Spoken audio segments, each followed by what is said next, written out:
A little before 2000 BC, something fundamentally new appeared on Crete. For the first time, buildings of a scale that can truly be called palaces were constructed at Knossos, Phaistos, and Malea. These complexes did not emerge by chance. Their creation reflects the rise of powerful administrative centres, where authority had clearly shifted into the hands of rulers who now carried the full status of kings and founded lasting dynasties. The location of all three palaces in the most fertile plains of the island is no coincidence. Control over land and agricultural wealth was clearly a foundation of royal power. Vast storage areas within the palaces, filled with grain, wine, and olive oil, often kept in enormous jars, reveal an economy based on large-scale production and centralized management. The construction works themselves point to an advanced and organized society. Entire hilltops were leveled at Knossos and Phaistos. Massive buildings were raised on carefully prepared terraces, and deep cuts were carved into the eastern slope of the Knossos hill. Such projects required strict division of labour and the coordination of large groups of workers. Forced labour almost certainly played a role, as the trade in captives was widespread across the eastern Mediterranean and likely existed on Crete as well. The administrative structure behind this system is revealed by the sheer number and variety of seal impressions found in the early phase of the Phaistos palace, each belonging to individuals of different rank and responsibility. At the same time, writing systems developed further. A hieroglyphic script became more refined, and a new writing system, known today as Linear A, appeared at Phaistos. Both were closely tied to the bureaucratic control of goods, moving in and out of palace storage rooms. Burial practices also continued to evolve during this period. Many older Tholos tombs remained in use, while new ones were built near Knossos and around Phaistos at Camillari. Collective burial areas at places such as Palatial and Moklos continued to receive the dead. North of the palace at Malea, a large rectangular enclosure was constructed at Chrysolakos, containing multiple burial chambers and special spaces set aside for offerings and ritual activity. At the same time, individual burials became increasingly common. Bodies were placed in clay coffins or large storage jars, as seen at sites such as Pakiamos, Sfaungaras, and near Knossos at Mavro, Spelio, and Aelias. The abandonment of earlier communal burials in favour of individual graves suggests a gradual weakening of kinship-based social structures and a shift toward a more hierarchical society. At Knossos, much of the preserved palace architecture belongs to this era. At Phaistos, remains include the western facade, the Great Western Court, a stepped, ceremonial area, several cult spaces, and rows of thick-walled storage rooms, reminiscent of earlier domestic architecture. Buildings from the same period also appear at Vasiliki and at Kamaisi in eastern Crete, where an unusual oval structure was built. Surrounded by an elliptical outer wall, its rooms clustered around a small central courtyard with a cistern. Religious objects found inside indicate that at least part of the building served a sacred purpose. Residential buildings excavated at Malea also belong to the final phase of this period. The rise of the first palaces coincided with a dramatic transformation in pottery production. Early in this era, vessels were often decorated using raised clay additions applied while the surface was still wet, combined with bold, multi-coloured paint. Soon, workshops associated with the palaces at Knossos and Phaistos began producing a distinctive ceramic style reserved for elite use. This new pottery, discovered first in a cave near the slopes of Mount Ida, became known as the Camaraes style. These vessels were likely offerings to a goddess worshipped in the cave and almost certainly originated from the palace workshops at Phaistos. Their decoration is striking. featuring complex spirals and flowing shapes painted in red and white against a dark background. Colours range from deep cherry red to bright orange, and contrasting light and dark patterns often appear together on a single vessel. The variety of forms and decorative elements is remarkable, including plant motifs, rosettes, bands, and abstract patterns. Some vessels imitate metalwork, while others display relief decoration or stamped designs. The frequent spiral forms evoke movement and life, anticipating the later marine imagery that would dominate Minoan art. Human figures remain rare and abstract, suggesting that this stylization was deliberate rather than a lack of skill. Pottery shapes included jugs, cups, stemmed bowls, and both small and large storage jars, with craters and ritual pouring vessels appearing less often. Among the most refined products were extremely thin-walled cups, so delicate that they resemble eggshells. The spread of the fast potter's wheel toward the end of this era greatly facilitated these technical advances. Other crafts evolved alongside ceramics. Stone vessels became less varied than before, though new flower-shaped bowls appeared, their rims carved like petals. Stone lamps, ritual basins, and offering tables were produced, especially at Phaistos. Clay figurines, often schematic and roughly made, were deposited at mountain sanctuaries across Crete. These figures depict worshippers in simple dress, with men shown carrying small daggers and women wearing long skirts and open-fronted garments. Colour was used symbolically, with male figures painted red and female figures white. At Traustalos, near Catastrophe, the first bronze figurines of worshippers were dedicated, marking an important development in metalworking. Seal carving reached a high level of refinement. Craftsmen worked hard stones such as carnelian, agate, crystal, and hematite, producing seals in various shapes. Their designs range from abstract patterns to detailed images of animals, insects, and occasionally humans. These works show a growing mastery of naturalistic representation that would flourish in the following period. Metal tools and weapons also improved. Daggers gained reinforced blades and tangs for secure handles, while axes, spearheads, and chisels became more common. Gold jewellery from tombs, including an extraordinary pendant depicting two bees depositing honey into a comb, reflects elite craftsmanship and strong palace connections. While Malia appears more provincial compared to Knossos and Phaistos, the influence of Cretan culture was already spreading beyond the island. Fine pottery reached other Aegean islands and coastal regions, indicating active trade networks. Crete's rulers were laying the foundations of a maritime power based on control of sea routes and exchange.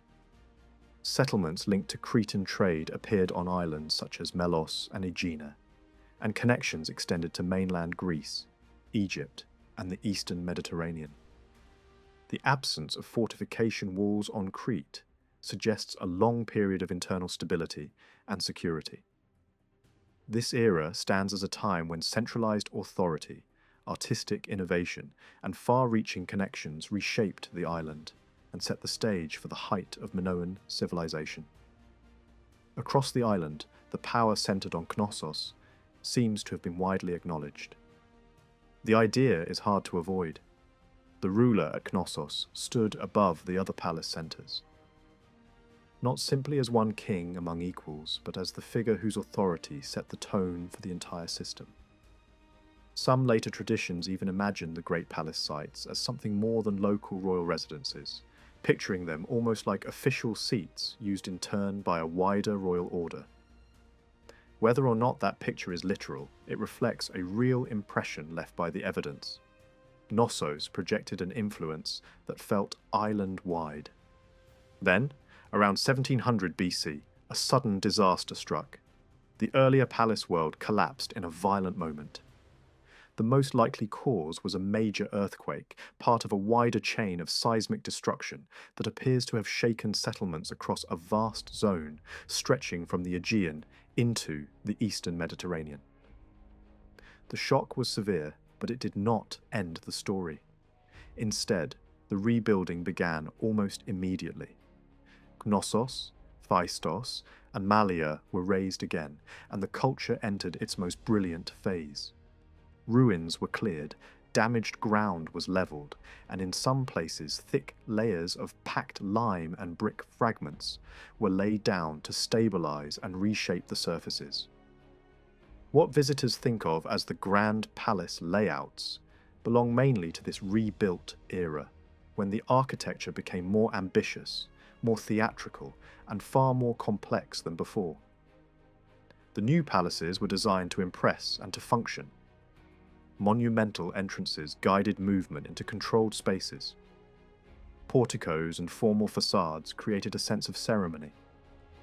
Great staircases linked multiple stories, turning vertical space into a dramatic part of daily life. Light wells brought sun deep into interior rooms that would otherwise have been dark, and a distinctive kind of flexible hall appeared, built so that sections could be opened or closed, to regulate air and atmosphere across the seasons. Materials also mattered. A pale, fine stone from Cretan quarries was used in wall coverings and floor surfaces, giving important spaces a bright, almost luminous finish. Column bases were made from stone and kept lower than earlier examples, shifting the visual rhythm of interiors. Benches, steps, and many working surfaces were cut from the same pale stone, while floors sometimes combined greenish slabs set neatly in place and sealed with red plaster between them. Exterior faces and light wells were built with carefully shaped limestone blocks. Roofs remained flat, supported by beams and timbers, and the columns were made from tree trunks that tapered downward, usually left without fluting. Their capitals were wooden too, forming an early version of shapes, later seen in mainland Greece. Deep inside the walls, vertical posts and horizontal beams created a timber-framed system that made buildings more resilient against earthquakes. Notably absent were the fixed central hearths, known from mainland halls, suggesting a different rhythm of indoor life and ceremony. Malea, however, followed a more modest path. Its walls relied heavily on large, sun-dried mud brick, and it lacked much of the bright stone finish that made Knossos and Phaistos feel luxurious. This era was not only about the three great palaces. Across the countryside and near major centres, smaller but impressive buildings appeared, often interpreted as residences of wealthy landowners or high-ranking officials. Their presence has been read as a sign that power was not entirely concentrated in one place, or that elite groups below the throne had grown in wealth and influence. In certain areas, these may have been the homes of senior administrators or religious figures whose status required grand architecture and access to ritual spaces. Near Knossos, elite buildings rose that carried clear sacred associations, suggesting that authority and religious prestige were closely linked. Near Phaistos, a major complex at Hagia Triada has been seen either as a seasonal residence for the royal household or, perhaps more plausibly, as the seat of a powerful local ruler who controlled part of the Mesara region. Similar high-status buildings appeared near key routes and coastal zones, often with multiple stories, staircases, adaptable halls, light wells, and ritual installations, all enhanced by wall paintings that turned interiors into staged environments rather than simple living quarters. Large agricultural estates also come into view. Certain excavated farm complexes and rural villas were clearly tied to strong landowners, and their layout reveals what sustained elite wealth. Storage rooms held great jars for grain and legumes, and there is little doubt that oil and wine were kept in quantity as well. Pressing installations for grapes have been found, shaped to channel juice into collection basins. The economic foundation was still agriculture, but now organized at a scale that fits a world of administrators, storerooms, and accounting. What remains less clear is the exact political position of these villa owners and local elites. They might have been officials within a centralized system, managing districts on behalf of the palace. They might instead have been regional landlords who maintained their own power while paying tribute to the king. The evidence does not strongly point to open conflict between them and the royal centre, and the fact that settlements remained largely without defensive walls suggests a long period of internal security. Yet later, storytelling remembered tensions among royal figures, describing rivalries and departures that hint at political strain beneath the surface. Peace may have been real, but it was not necessarily absolute or permanent. Daily life in this period was not contained within palace walls. The major centres were surrounded by towns and dense neighbourhoods. At Knossos, houses climbed the slopes below the palace, packed closely together along narrow, paved, twisting streets. Roads and a bridge across a local river tied the city to the island's interior, while other routes linked it to its main harbour at the river's mouth. There, a thriving port town formed, crowded and wealthy, looking outward across the Aegean and south toward Egypt. From its beaches and quays, ships could move eastward, carrying goods, people, and messages. The scale of settlement implies a population in the thousands, when the harbour and the inland city are considered together, with smaller ports along the coast adding to the network. The eastern side of the island is even clearer in the archaeological record. At Gurnia, a tightly built town of small houses and narrow streets suggests a community of farmers, fishermen, sailors, and craftspeople. Above it, on higher ground, stood a small palace where the local authority lived and worked. Not far away, on the small island of Seira in the Mirabello Gulf, houses were larger and richer, implying a population of prosperous citizens. The island's location made it valuable as a checkpoint and trading hub, and certain high-status elements linked to central power suggest the presence of senior officials connected directly to the major palaces. Other coastal settlements in the Far East also display large, impressive buildings, showing that wealth and influence were not confined to a single corner of Crete. One coastal palace in particular stands out as a gateway to the wider world: the great complex at Karto Zakro. Positioned to face routes towards Cyprus, the Levant, and Egypt, it was ideally placed for maritime exchange and the acquisition of raw materials. Finds within its walls point to strong connections with Eastern trade, including copper from Cyprus and luxury materials such as ivory. Written clay tablets were also preserved there, evidence of administration and record-keeping. Yet the site's most striking expression of prosperity lies in its remarkable collection of unused stone ritual vessels, crafted with a level of refinement that suggests both wealth and ceremonial ambition. It is easy to imagine that finely made offerings carried abroad as prestigious gifts could have departed from such a harbour. In Egypt, wall scenes from elite tombs of the mid-2nd millennium BC show foreign envoys presenting richly worked vessels to the pharaoh. And these images match the idea that palace societies exchanged gifts as part of diplomacy. In this world, politics and trade were not separate spheres. Prestige travelled in the form of objects, and relationships were maintained through formal presentation. Beyond Crete, outposts and stations connected to Cretan culture appeared across the Aegean. Certain islands and coastal points show strong Cretan material influence, suggesting settlements established for trade, supervision of routes, and access to resources. Later, Greek myths remembered places carrying names that echoed a Cretan presence, as if geography itself had preserved the memory of Cretan reach.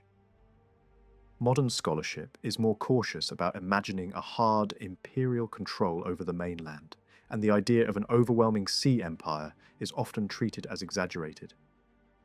Even so, the spread of Cretan styles and practices is undeniable, and the mainland was deeply affected. The process may not have required conquest. It could have grown through trade partnerships, periods of rivalry, personal alliances, and marriages linking Cretan elites with powerful families on the Greek mainland. Myths later preserved traces of these contacts, along with stories that cast the islanders as bringers of cultivation and skilled practices to the wider region. Burial customs in this age reveal another side of the same world. Rock-cut chamber tombs became common, while burials in large jars and clay coffins also continued. Some older tomb types remained in use, including certain tholos tombs, built in earlier times but still reopened in this period, showing respect for ancestral places even as society changed. Monumentality, so visible in palace architecture, also began to shape the architecture of death. Soon after 1600 BC, a striking royal burial complex was constructed south of Knossos. It combined a fully rock-cut burial chamber with an impressive two-level frontage, including a carefully designed entrance zone with formal spaces that could host ritual activity. The layout makes the intention clear. This was not merely a place to deposit a body, but a setting where the dead ruler could be honoured through repeated ceremony. In other words, the tomb functioned as both burial and cult focus, built to keep the presence of the king active in memory and ritual long after death. Seen from the outside, the pattern is consistent. Disaster did not erase the system, it reshaped it. Rebuilt palaces became more sophisticated. Elite residences multiplied, towns and ports expanded, and the island's connections reached outward with growing confidence. Administrative control, agricultural wealth, ritual prestige, and maritime exchange formed a single interlocking machine. The result was a landscape where power was performed through architecture, secured through storage and accounting, displayed through art, and extended through ships moving along the sea lanes of the eastern Mediterranean. In the brightest phase of Minoan life, the island's cities were not only growing larger and wealthier, they were also becoming more visually ambitious. Prosperity showed itself in crowded ports and busy streets, but it also surfaced in a new artistic confidence. Inside the palaces, plain colour washes were no longer enough. Walls began to carry complex painted scenes, filled with movement and pattern. Artists worked with long-lasting pigments made from minerals and metal oxides, building strong reds, yellows, whites, blacks, blues, and greens that could survive time better than simple dyes. The painters did prepare their surfaces carefully, marking key outlines on damp plaster and layering paint, while the wall was still workable. Yet the method was not the classic true fresco process known elsewhere. It was its own practical technique, adapted to the materials and rhythms of Crete. Alongside large images, decoration covered wide areas in repeating designs. Geometric bands ran across walls like organized music. Interlocking turns, maze-like lines, angled strokes, rosettes, spiral chains, and continuous wave patterns that sometimes continued onto ceilings. In certain places, the effect became even richer through shallow reliefs. Instead of carving heavy stone sculpture, Minoan artists often shaped figures from a lime and sand mixture, attached them to the wall surface, and then painted them. This approach created images that seemed to rise out of the architecture itself. At Knossos, a powerful bull at the northern entrance, an energetic scene of bull leaping, a formal male figure wearing an elaborate crown, and richly dressed female figures from the eastern Aegean all belong to this world of painted relief. The goal was not a static monument, but a living surface where colour, light, and form could interact. Another striking development appeared at the same time: miniature painting. In certain palace areas at Knossos, tiny human figures were painted in long friezes positioned above light-coloured wall panels, at a height where they could be read like a moving story. The themes were religious ceremonies. Crowds gathered around a small shrine structure framed by columns, crowned with sacred horns, and watched over by women in elaborate dress who appear as elite participants, perhaps priestesses. Another miniature scene moves the ritual outdoors into a grove of olive trees, where a ceremonial dance takes place under the eyes of seated, high-status women. Around them, men and women fill the space, and some men lift their arms in visible excitement. The moment captured is tense and expectant, as if the gathering is waiting for the sudden presence of a divine figure to reveal itself. Not long after, natural landscapes became more common as subjects, and the walls began to feel like windows opening onto a lively world. Paintings from buildings near Knossos show rocky ground threaded with flowers and climbing plants, small birds hopping among the stems, partridges and monkeys moving through the scene, and colour used to make nature feel vivid rather than distant. In one case, a military figure appears alongside dark-skinned servants, suggesting contact with wider networks and social hierarchies that reached beyond the island. Chariots also appear in palace imagery, reinforcing the sense of elite display and controlled movement. One famous scene, once thought to show a human saffron collector, is now better understood as a monkey, a reminder that these paintings could blur the line between observation and symbolism. In the Queen's quarters at Knossos, the mood shifts from land to sea. Dolphins glide through water crowded with fish, rocks, seaweed, and spiny sea creatures, turning a room into an ocean space filled with motion. Human figures were not limited to tiny friezes. Large-scale scenes push drama to the foreground, especially in the famous bull-leaping paintings from Knossos. Men and women are shown gripping the bull by the horns, vaulting over its back, and landing behind it, as if a sequence of action has been frozen at its most dangerous instant. The emphasis is on courage and control, not on violence. Elsewhere, a young dancer appears, suggesting that performance, rhythm, and ritual spectacle were central to elite life. By the middle of the 15th century, BC, religious scenes inside palace cult rooms show worshippers presenting liquid offerings toward a seated male figure, likely a youthful god or a sacred presence given human form. Another major image from this period shows a formal procession. Lines of young men carry ritual vessels and precious containers, bringing them as offerings for a festival, honouring a high-status female figure, perhaps a goddess, perhaps a queen whose public role was inseparable from sacred meaning. The taste for painted spaces extended beyond the main palaces. Villas and smaller elite buildings also carried wall paintings. At one coastal site, lilies appear in red and white, bright against the plaster. At Hagia Triada, scenes include a seated goddess and a landscape where birds, cats, and wild goats move through vegetation, creating a blend of the sacred and the natural. In the same area, a limestone sarcophagus, painted with unusually detailed scenes, preserves rare glimpses of funerary ritual. Elsewhere, miniature paintings show athletic contests, and additional villas near the coast reveal that this visual culture was not an isolated luxury, but part of a wider elite environment. Sculpture followed a different path than in many other ancient societies. Large stone statues were not the focus. Instead, the most celebrated works were small and precious. Figurines made from faience, ivory, bronze, and occasionally stone, alongside clay figures shaped with care. Some groups show worshippers standing in formal prayer poses, their hair modelled in detailed styles that suggest attention to fashion and identity.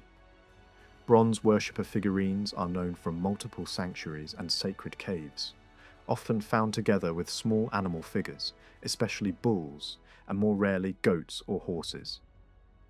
The technique of glazing, already present earlier, developed further. Fine sand and clay were mixed with binding substances, pressed into moulds, and combined with metal oxide compounds to produce glossy surfaces in tones ranging from sea blue to green. From this process came the famous snake-bearing goddess figures from Knossos. These objects reveal something essential about the period. Artists were studying the natural world more carefully and describing bodies with greater confidence. Yet the style did not become simple realism. A balance was maintained between observation and design. Poses followed conventions, faces were often shown frontally, and colour differences marked gender in a deliberate visual code. Detail was not sharpened into hard precision. Instead, surfaces were softened, edges blurred slightly, and the overall impression became smooth, youthful, and almost dreamlike. These figurines also preserve the look of elite dress in the early 16th century, BC. Female clothing appears richly layered and decorative, with tiered skirts and fitted bodices that expose the upper chest, turning clothing into a statement of status and ritual identity. Male dress often includes embroidered belts, and in certain images, priests and musicians wear long garments, suggesting specialized roles within ceremony. In the same sacred storerooms at Knossos, glazed panels show a nursing cow and a nursing wild goat, likely presented as divine forms, linking fertility and nurturing directly to worship. Among the masterpieces of the age is an ivory figure of a youth performing a bull-leaping vault. The achievement is not only technical, it is conceptual.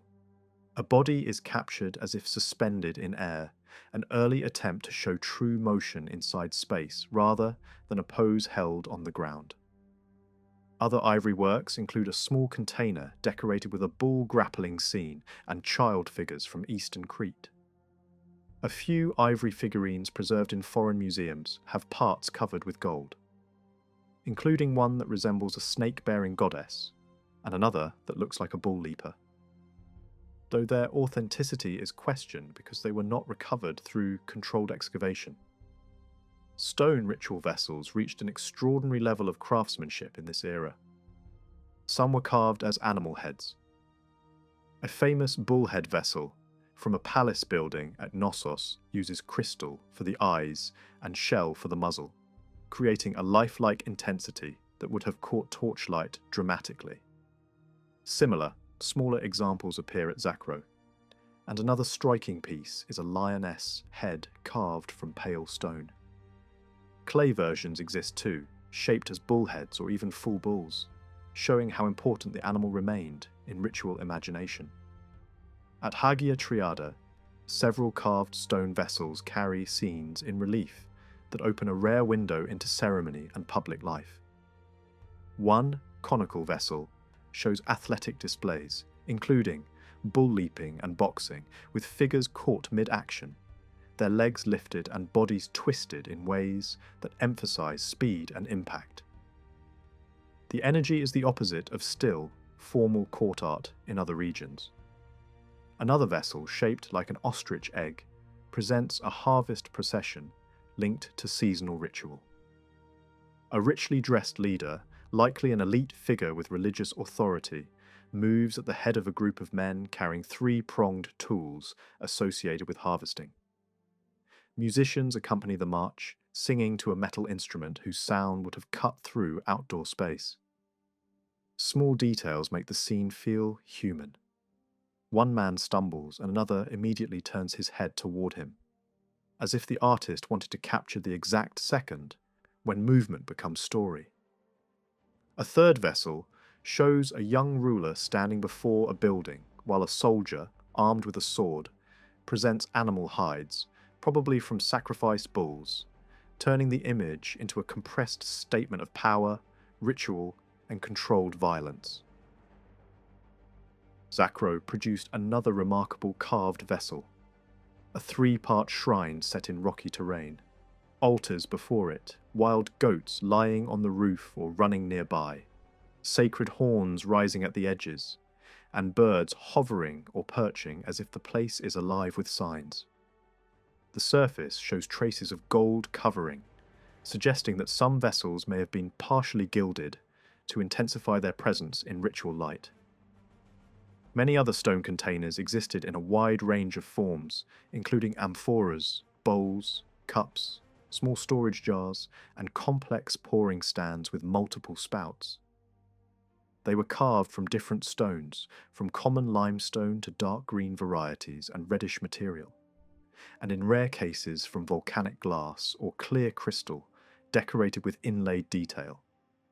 Fragments also show motifs, such as dolphins and octopuses, proving that the sea was not only painted on walls, but also carved into objects used in ceremony. Pottery experienced its own transformation in the same period.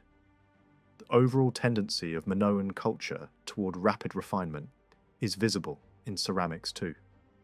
Forms were stabilized quickly, and innovation came through variation rather than radical breaks. Early on, the older decorative habits continued, though with less creative force than before. The brilliant Kamares style faded away, yet the tradition of light designs on dark backgrounds remained common for a time.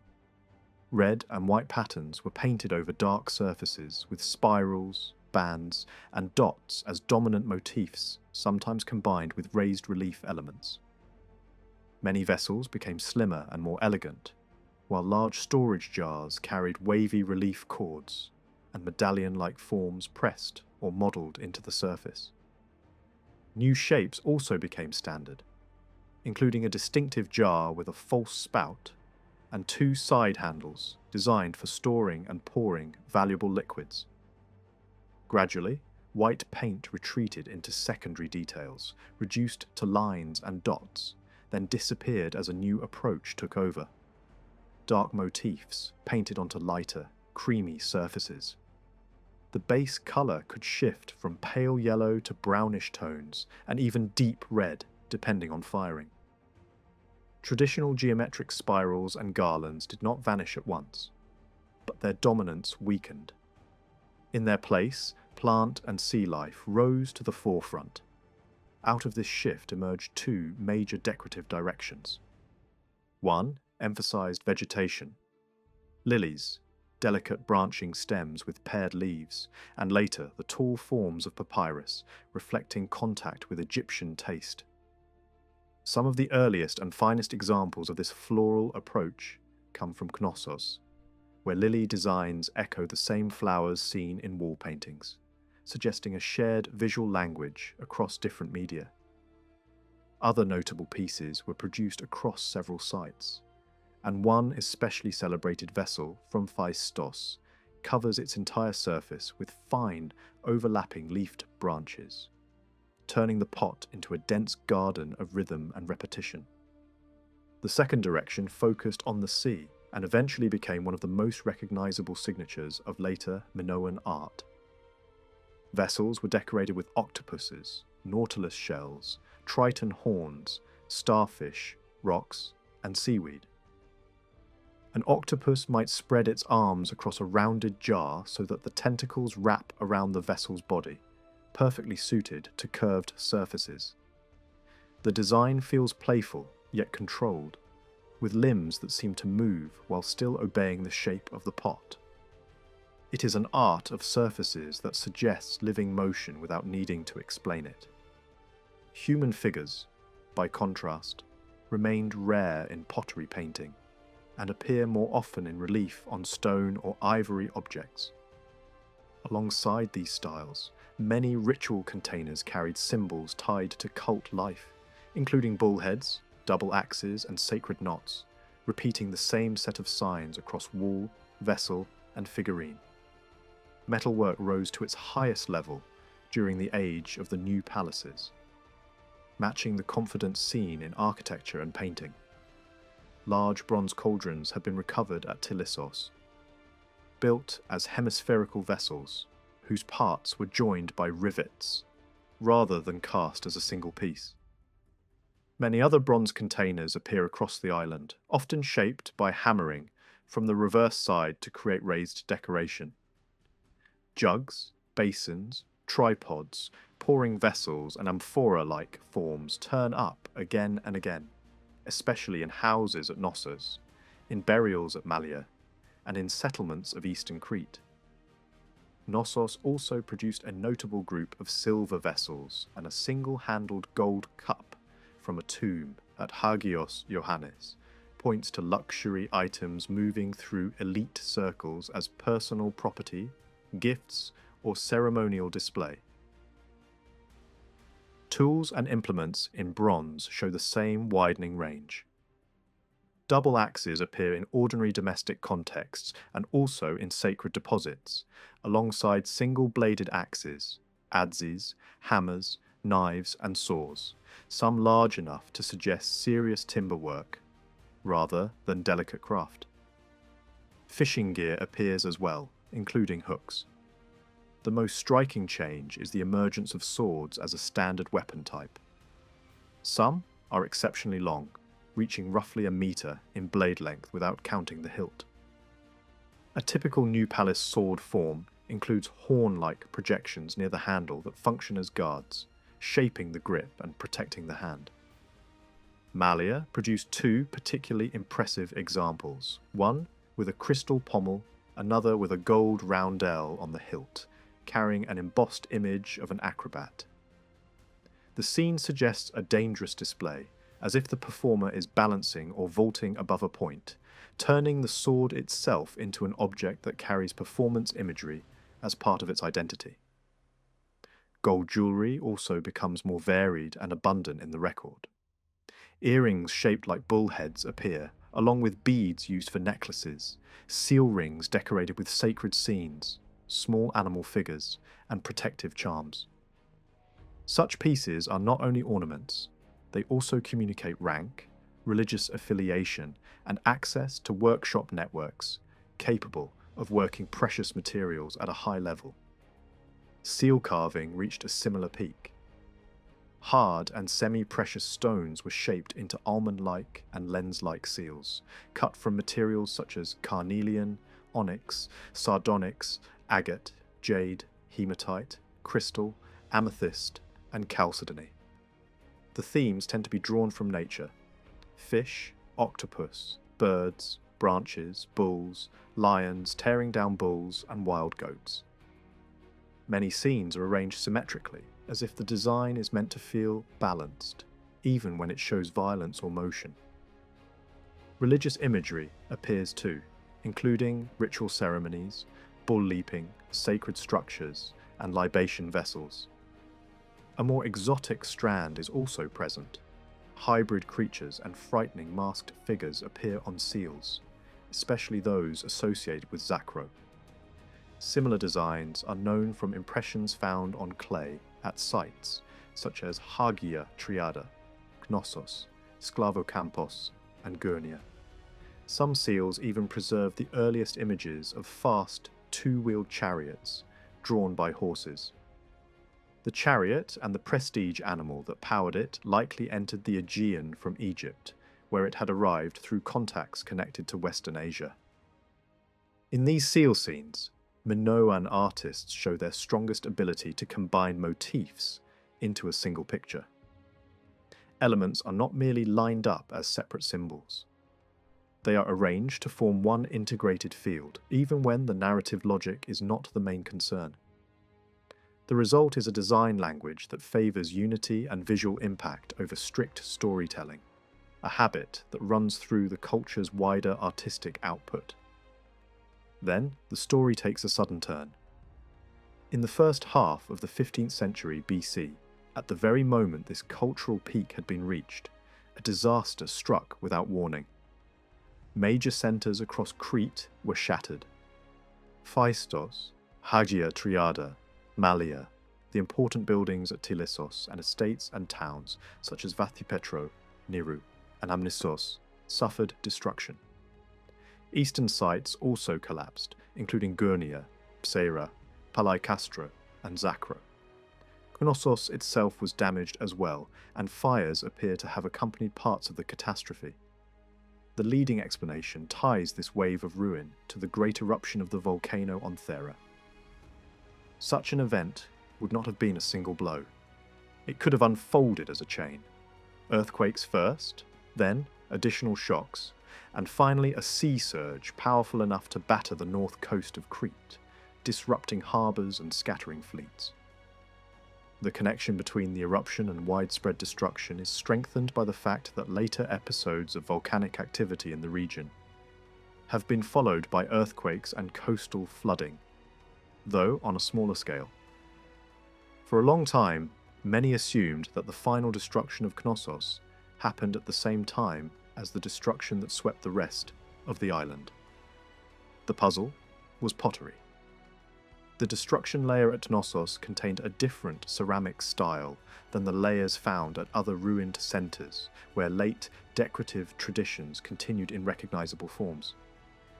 Some scholars tried to treat the difference as a matter of taste rather than time, arguing that Knossos had adopted a new fashion while the rest of Crete stayed with older habits. Later excavations in residential areas helped clarify the sequence. Evidence showed that Knossos also suffered a major destruction around the same horizon as the other centres, and that the material from this level matches what is found elsewhere. That removed the need to push the island-wide catastrophe down to a later date. After this disaster, the pattern changes sharply. Knossos begins a new phase of life, but many other centres appear to have been abandoned for a time. One way to explain this is to imagine that the natural catastrophe was followed closely by a political shift, with newcomers from the Greek mainland establishing themselves at Knossos. Another view argues that the key change was not nature but conflict, with the destruction tied directly to an invasion. A different proposal suggests a quieter process, in which elite marriages and alliances allowed mainland rulers to settle into the existing system without a large-scale war. The evidence points to a transfer of power soon after the catastrophe, regardless of the exact path by which it happened. The fact that many destroyed towns were not rebuilt is difficult to explain without assuming that the population had been severely reduced, displaced, or controlled in ways that prevented recovery. Remote places like Zakro, distant from mainland interests and harder to supervise, may simply have lost their strategic value once new routes and priorities took over. In the period that follows, Knossos develops in a direction that signals this change. A new writing system appears, derived from the earlier local tradition, but adapted to a different language, and it is used to record palace property and administrative matters. Hundreds of clay tablets survive, preserved by fire, showing that the palace economy remained bureaucratic and document-driven even under new leadership. Pottery also shifts into what is often called the palace style. The shapes are distinctive: wide-mouthed, amphora-like vessels with 3 handles, bag-shaped jars, and deep cups with rounded bodies. Decoration tends to be symmetrical and controlled. Stylized papyrus flowers, lilies, and ivy leaves appear, as do octopuses with simplified arms, arranged on either side of the vessel, nautilus shells, and occasional fish. Small sea details such as drifting seaweed or floating debris are absent. The decoration wraps around the vessel in continuous bands rather than being placed inside neat frame panels. Handles and empty spaces are filled with single motifs, such as a rosette paired with a flower or shell, producing a sense of planned balance. The overall feeling is less spontaneous than earlier Minoan painting. It turns away from lively natural motion and moves toward decorative order. Octopus arms become more patterned, plant forms become more stylized, and the images begin to resemble abstract ornament again. The same tendency appears in wall painting. Mythical guardians are shown in formal positions near a throne, and their bodies are decorated with patterns that borrow from plant motifs and geometric elements, rather than presenting animals as creatures of the sea.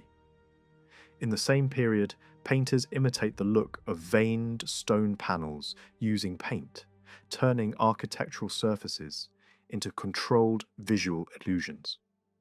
Burial customs around Knossos also reflect a changing society. Tombs in several nearby cemeteries belong to this era, including chamber tombs that sometimes contained wooden coffins painted in blue or white. Some graves include pits lined with stone slabs or cut into the rock. Weapons appear frequently: swords, spears, javelins, knives, arrows. A new sword type develops with a cross-like form created by horizontal extensions near the hilt. Helmets appear as well, including bronze examples designed with cheek guards and fittings for crests, and another type made with boar tusks, similar to helmets known from mainland Greece. These burials present a clear image of a warrior elite taking root at Knossos from around 1450 BC onward. Not long after 1400 BC, Knossos experiences another final destruction. Earlier explanations linked it either to earthquakes or to a mainland attack. Myths about heroic victories were sometimes used as supporting echoes of such conflict. Yet the tablets from Knossos show that Greek was already being used in administration when the palace was destroyed, meaning that an already mainland-connected elite was in control at the time. That makes a simple story of conquest less persuasive, unless it is imagined as conflict between different mainland groups. Another possibility, a local uprising against foreign rulers, also seems unlikely if most other major centres had already been ruined and no longer existed as strong power bases. The broader picture after Knossos is clear even if every detail remains debated. The cultural centre of gravity shifts away from Crete and toward the mainland, especially the Peloponnese, where fortified citadels rise behind massive walls and elite tombs take monumental forms. Many crafts that had earlier flourished on Crete continue on the mainland: fresco painting, ivory carving, stone relief tied to architecture, and luxury metalwork, while Crete itself shows fewer new masterpieces of that scale. Kings still exist on the island, but the political hierarchy of the Aegean now points toward mainland centres as the dominant courts. Even after the palace fell, the site was not simply abandoned. Parts of the ruined complex were reused by private occupants. Areas were cleared, patched, and repurposed, sometimes with little respect for the original plan. Former ceremonial spaces became storage rooms. Magazines filled with large jars, corridors, and side rooms turned into living spaces, and a pottery kiln was installed near what had once been elite residential quarters. Small shrines were set up among the ruins, suggesting continuity of cult practice, even as the palace system collapsed. The settlement looks modest compared with the earlier court, but it was not insignificant. Similar reuse happened in nearby elite buildings as well, with worship spaces rebuilt over older sacred areas. Elsewhere on Crete, life continued in different forms. At Hagia Triada, a large mainland-style hall building was constructed over an earlier villa in a later phase of this period, accompanied by storage blocks and a cult area. At Tilissos, remains have been identified that fit the same general building tradition. Some towns in the east, including Palatial, Zakro, and Gurnia, show carefully built houses belonging to the earliest phase after the palace destructions, while other places reveal continued trade links, including connections to Cyprus. Rich cemeteries near Knossos and Phaistos suggest that some communities remained active and prosperous, even as the wider island map changed. Traditions preserved in Greek stories align with the idea of mainland settlement and new foundations on Crete. Place names associated with the Peloponnese appear on the island, implying migration and recreation of familiar identities. Over time, the population becomes more mixed, with multiple languages and groups remembered in later tradition. Crete is described as a diverse land of different peoples living side by side, a pattern that fits a landscape shaped by upheaval and resettlement. The island's role in the wider Aegean also changes. Earlier, maritime networks connected to Crete begin to give way to mainland-driven routes and colonies. In foreign lands, pottery found in Egypt, the Levant, and the central Mediterranean increasingly reflects mainland production rather than Cretan workshops. Some Cretan craftsmen may have worked abroad, and certain artistic themes, visible in Eastern palaces, show influence from Aegean nature painting. Meanwhile, the island itself becomes more regional in its impact. Western Crete, especially the area around later Chania, grows in importance under the new conditions, and the archaeological record there becomes denser with settlements and tombs, suggesting that shifting political ties and mainland contacts helped redirect the island's development toward new centres. In the first phase after the palaces, burial traditions did not disappear overnight. Deep pit graves and side chamber burials continued in the main cemetery zone outside Knossos, and older tomb areas stayed in use. At the same time, new types of stone-built graves began to appear. Some were rectangular chambers with roofs formed by a corbelled vault, creating a heavy enclosed space that felt deliberately monumental. Others were round in plan, built as domed stone structures that echoed mainland fashions, while still fitting local needs. These circular tombs show up in several regions, including central areas near older communities, and more distant districts in the east and west. Yet the most common solution remained the rock-cut chamber tomb, rooms carved into the hillside, reached by a passage, arranged to receive the dead in repeated burials over time. Inside many of these tombs, the body was placed in a clay coffin. A larnax and two basic shapes dominated. One resembled a bathtub, long and curved, familiar in outline even to a modern eye. The other took the form of a rectangular chest. Both types could stand on small legs and were closed with a lid shaped like a low saddle. In Western Crete, these coffins are relatively rare, but in several eastern and central zones, they become part of the normal funerary equipment. Toward the end of the Mycenaean era, new practices begin to appear in scattered places. A few cases of cremation, at first isolated and unusual, hinting at wider changes that would later become more established. Only a small number of wall paintings can be securely placed in this era, but even those fragments are revealing. In one sanctuary setting, a plaster surface carried images of sea creatures such as dolphins and octopus, the familiar marine world still present as a decorative language, though now attached to different architectural settings and a different political landscape. Pottery offers a far clearer picture. Between about 1400 and 1300 BC, the ceramic tradition that had formed at Knossos continued, keeping many of the vessel shapes and decorative habits already established. Groups of finds from Knossos itself and from other sites across Crete show the range. Three-handled amphorae, stirrup jars, alabastron-shaped containers, round-mouthed jugs, bottles, small boxes, cups, incense burners with pierced lids and large mixing bowls. The decoration, however, moves further towards simplification. Motifs that once had lively detail become increasingly schematic. Octopus arms are reduced in number and stretched into bold curves. Papyrus flowers lose their natural structure, and the image becomes a sign rather than a creature.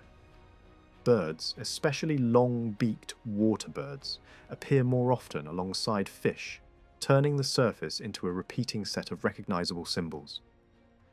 In eastern Crete, a typical technical feature becomes common: a white slip laid over the vessel to create a pale background, allowing the painted motifs to stand out with sharper contrast. This push toward decoration for its own sake continues into the next stage in the 13th century BC. From a technical standpoint, the pottery can still be excellent, well-fired and often glossy, with a deep reddish-brown tone that looks carefully controlled. Yet the visual language grows more standardized as the Mycenaean world becomes more unified across regions, creating an international style shared across many communities. The forms now include small stirrup jars, decorated only on the upper zone, short-stemmed cups with single handles, large heavy amphorae, and other practical shapes that favour repetition. The octopus, once a dramatic image wrapping around a vessel like a living net, turns into a set of simple wavy lines that merely suggest motion. Funerary containers from this period carry some of the most informative scenes. Clay coffins are decorated with bulls and, more rarely, with images that evoke hunting or chariot competition. Alongside these appear sacred emblems that remain familiar: double axes, horn-like symbols, and griffins. The message is not a detailed narrative. It is closer to a visual vocabulary, a set of signs that signal status, protection, and ritual association. By the final phase, roughly 1200 to 1100 BC, new decorative habits become recognizable. One approach favors sparse, horizontal banding, leaving wide areas of the vessel almost empty. Another prefers dense framing, surrounding motifs, with many stripes and layered borders. In both cases, emphasis can become so extreme that the original motif nearly vanishes. An octopus painted under this system can be reduced to a tangle of arms, multiplied and distorted until the creature is barely readable as an animal at all. The same shift can be traced in small sculpture. Early in the process, distortion seems intentional, as if artists are trying to reshape the body into a more symbolic form. Facial features and certain limbs are emphasized and enlarged beyond natural proportions. Over time, the results become more rigid and less energetic than earlier figures. Small clay or bronze idols lose the lively movement seen in earlier periods and adopt stiff, frontal poses. Among early examples are a goddess figure holding a child, groups of dancing girls, and figures of a goddess accompanied by worshippers. Later, larger clay cult figures appear in sanctuary contexts, marking a new scale of representation. A recurring pose becomes standardized. Arms raised in a fixed gesture, the skirt simplified into a vertical cylinder, the body reduced to a few strong shapes. As the trend continues, the style becomes harsher. Necks stretch unnaturally, faces develop long noses and heavy jaws, and separate feet appear beneath the cylindrical skirt, as if the figure has been assembled from parts. Some communities use stone molds that suggest mass production of these simplified forms. Even ritual vessels can show the same logic. A chariot-shaped rhyton from this world is not interested in anatomical realism. The oxen are reduced to heads attached directly to the vehicle, their bodies and legs almost erased. At several sites, small figurines show similarly exaggerated shoulders and tilted heads, the eyes sometimes indicated by added pellets of clay. Animal figures follow the same path. Bulls, sphinxes, and centaur-like creatures appear, often rendered with the same stiffness and simplified geometry. One distinctive group consists of figures whose raised arms are flattened and extended, so that they resemble wings, a stylized gesture that becomes the defining feature of the type. Ivory work still exists as well, including pieces that depict warriors' heads, animals, and stylized trees, showing that fine materials remained in circulation, even as the general artistic language grew more abstract. Metalwork and seal carving reflect the same atmosphere of change. Graves in several areas contain sets of bronze tools and weapons. Some swords now belong to a newer type, no longer marked by horn-like guards near the grip, but shaped with shoulders that slope downward. Spears become less common, while razors appear in both single-edged forms with square tips and double-edged, leaf-shaped designs. Jewelry continues to circulate. Necklaces assembled from thin gold plaques, shaped like rosettes or shell forms. Rings made of bronze covered with gold, and strings of beads in glazed material or carnelian. Among these are occasional masterpieces, such as finely worked gold rings made with granulation, and earrings formed as bullheads. A simple gold mask, plain and without detailed facial modelling, hints at the persistence of symbolic display even when naturalism is no longer the goal. Stone vessels and high-quality lamps become scarce. A few surviving examples appear to have been inherited and kept from earlier times, rather than newly produced. Seal engraving, once a field of bold invention, gradually loses momentum. Earlier forms are repeated, and the carving can appear less confident. At first, interesting scenes still exist on hard stones, including familiar themes such as lions attacking bulls, wild goats, ritual settings, and divine figures. Yet the designs increasingly resemble the simplified motifs found on contemporary pottery. Stylized papyrus, waterbirds, and occasional chariots reduced to a few essential lines. The seal shapes remain mostly lens-like or almond-like, with a few cylinder seals also known. The carving often suggests that artists no longer fully control the material. Limbs look detached from bodies, necks lengthen, and poses become thick and awkward, echoing the rigidity seen in small sculpture. Linear patterns return as a default solution, and by the end of the period this craft fades away as a living tradition. Beyond Crete, the wider Mycenaean world begins to fracture. After the middle of the 13th century BC, population movements and conflict spread across the Greek mainland. Major centres are destroyed, and the final collapse is often placed around 1150 BC, when groups from the north and northwest push southward, forcing older communities to move or break apart. Many Achaean groups are displaced, and new settlements form across the Aegean islands and along the Anatolian coast, where later traditions remember them under names associated with Ionian and Aeolian identities. Fortified citadels that had once dominated the landscape are taken and reshaped, while older populations survive only in pockets. Crete is pulled into the same storm. Newcomers extend their reach to the island and bring the remaining older culture to an end as an independent system. The people of Crete do not vanish, but their communities merge with the arriving groups, and over time, language and power shift toward the new rulers. A few older elements persist longer in the east, where inscriptions written in Greek letters record a language that does not read as Greek, surviving into the classical centuries as a reminder of the island's deeper past. Other groups retreat into remote high ground, carrying a reduced version of their traditions into defensible mountain settlements. This later phase is often recognized by its small cemeteries, simple tombs, and a pottery tradition that continues older vessel shapes in degraded form. Stirrup jars, craters, jugs, and cups remain, but the decoration becomes thin and repetitive, dominated by triangles, semicircles, and bands. The quality of firing declines.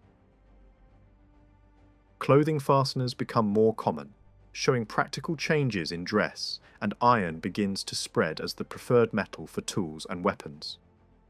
Cremation becomes a regular custom. The impression left by this transition is bleak. a landscape shaped by insecurity, struggle, and loss, with much of the earlier artistic richness reduced to fragment and memory.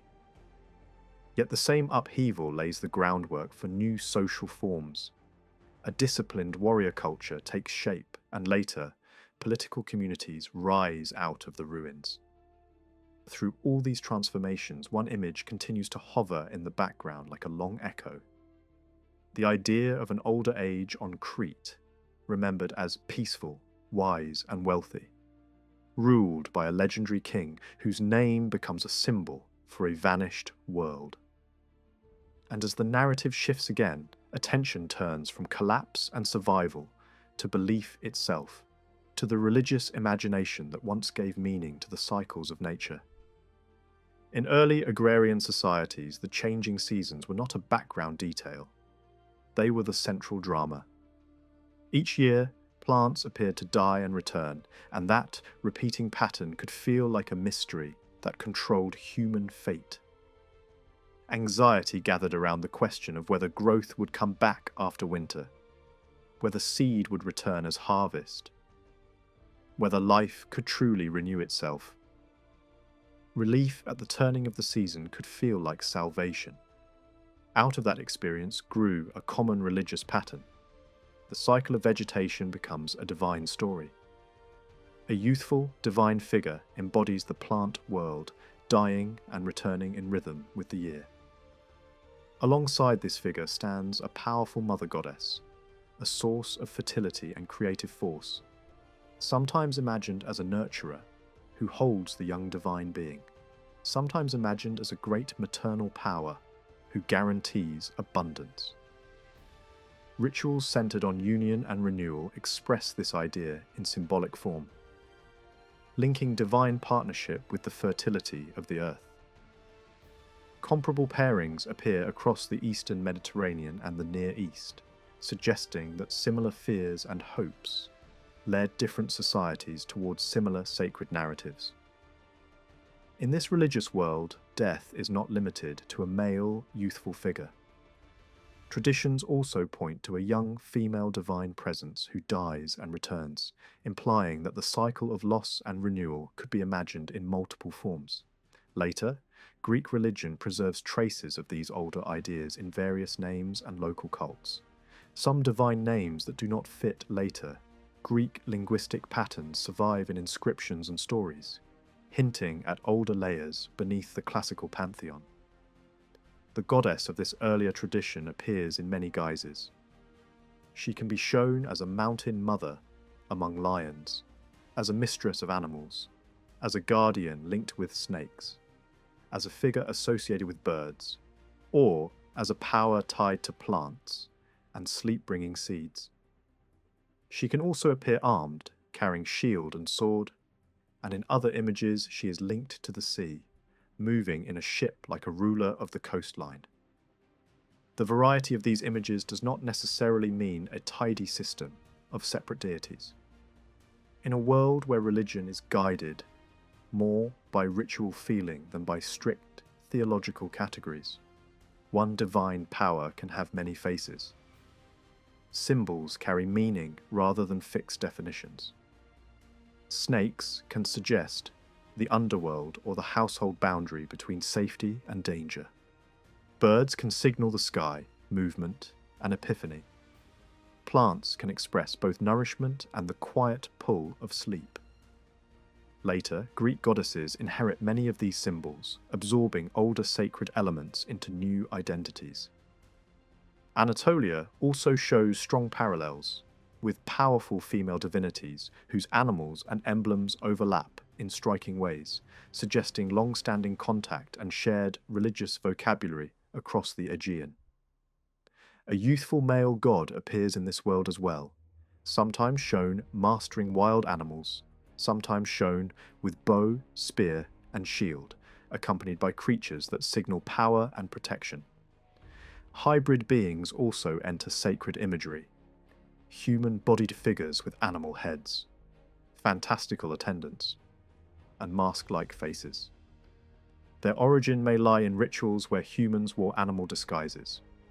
turning ceremony into a living performance. These beings act as servants, guardians, and assistants in ritual scenes, carrying vessels and performing libations before a seated goddess or beside a sacred tree. Large, permanent cult statues seem to have been rare. Instead, smaller figures could serve as sacred objects, and the divine might be represented through people themselves. Ritual specialists and members of ruling families could embody the divine during ceremonies. Scenes that show a figure receiving offerings can be understood in this way, as a human performing a sacred role rather than a distant supernatural being appearing in stone. Models of clothing offered as gifts also suggest that the divine presence was imagined in a form that could be dressed and honoured, not merely worshipped from afar. Thrones placed in prominent ritual contexts reinforce the idea that a living person could sit and receive reverence during festivals. Epiphany scenes take on special importance in this framework. Certain images show a divine figure appearing suddenly, sometimes hovering or descending, hair streaming, as if arriving from beyond the human world. In other scenes, the goddess sits calmly near an altar or within a sacred enclosure, already present and receiving honour. The divine can also take animal form. Sacred birds nesting in sanctuaries, especially doves, are treated as intimately linked to the goddess. Other sacred animals, bull, cow, wild goat, snake, also stand close to the divine sphere. Later, Greek myths that speak of divine bulls, divine unions, and abductions can be read as distant reflections of very old ritual ideas, transformed into narrative over centuries. Whether a distinct bull god existed as a separate figure remains uncertain, yet the bond between the bull and fertility is difficult to avoid. Across the region, the bull repeatedly signals potency, abundance, and divine force. Even in places where direct celestial worship is hard to prove archaeologically, the goddess can appear linked to the moon, and the bull can be linked to solar imagery through rosettes and other symbols. Names preserved in later tradition hint at astral associations, and old myths continue to echo older beliefs in coded form. The wild goat also holds a sacred role. Later stories about a nurturing goat who feeds a divine child point to the enduring sanctity of this animal. Votive plaques showing a cow nursing and a wild goat nursing, found alongside other sacred objects, suggest that these were not casual images but deliberate statements about nourishment, fertility, and divine protection. The snake stands out among sacred animals for its closeness to domestic life.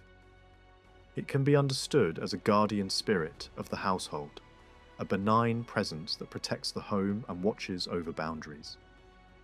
Such beliefs are common in many folk traditions and have long lifespans.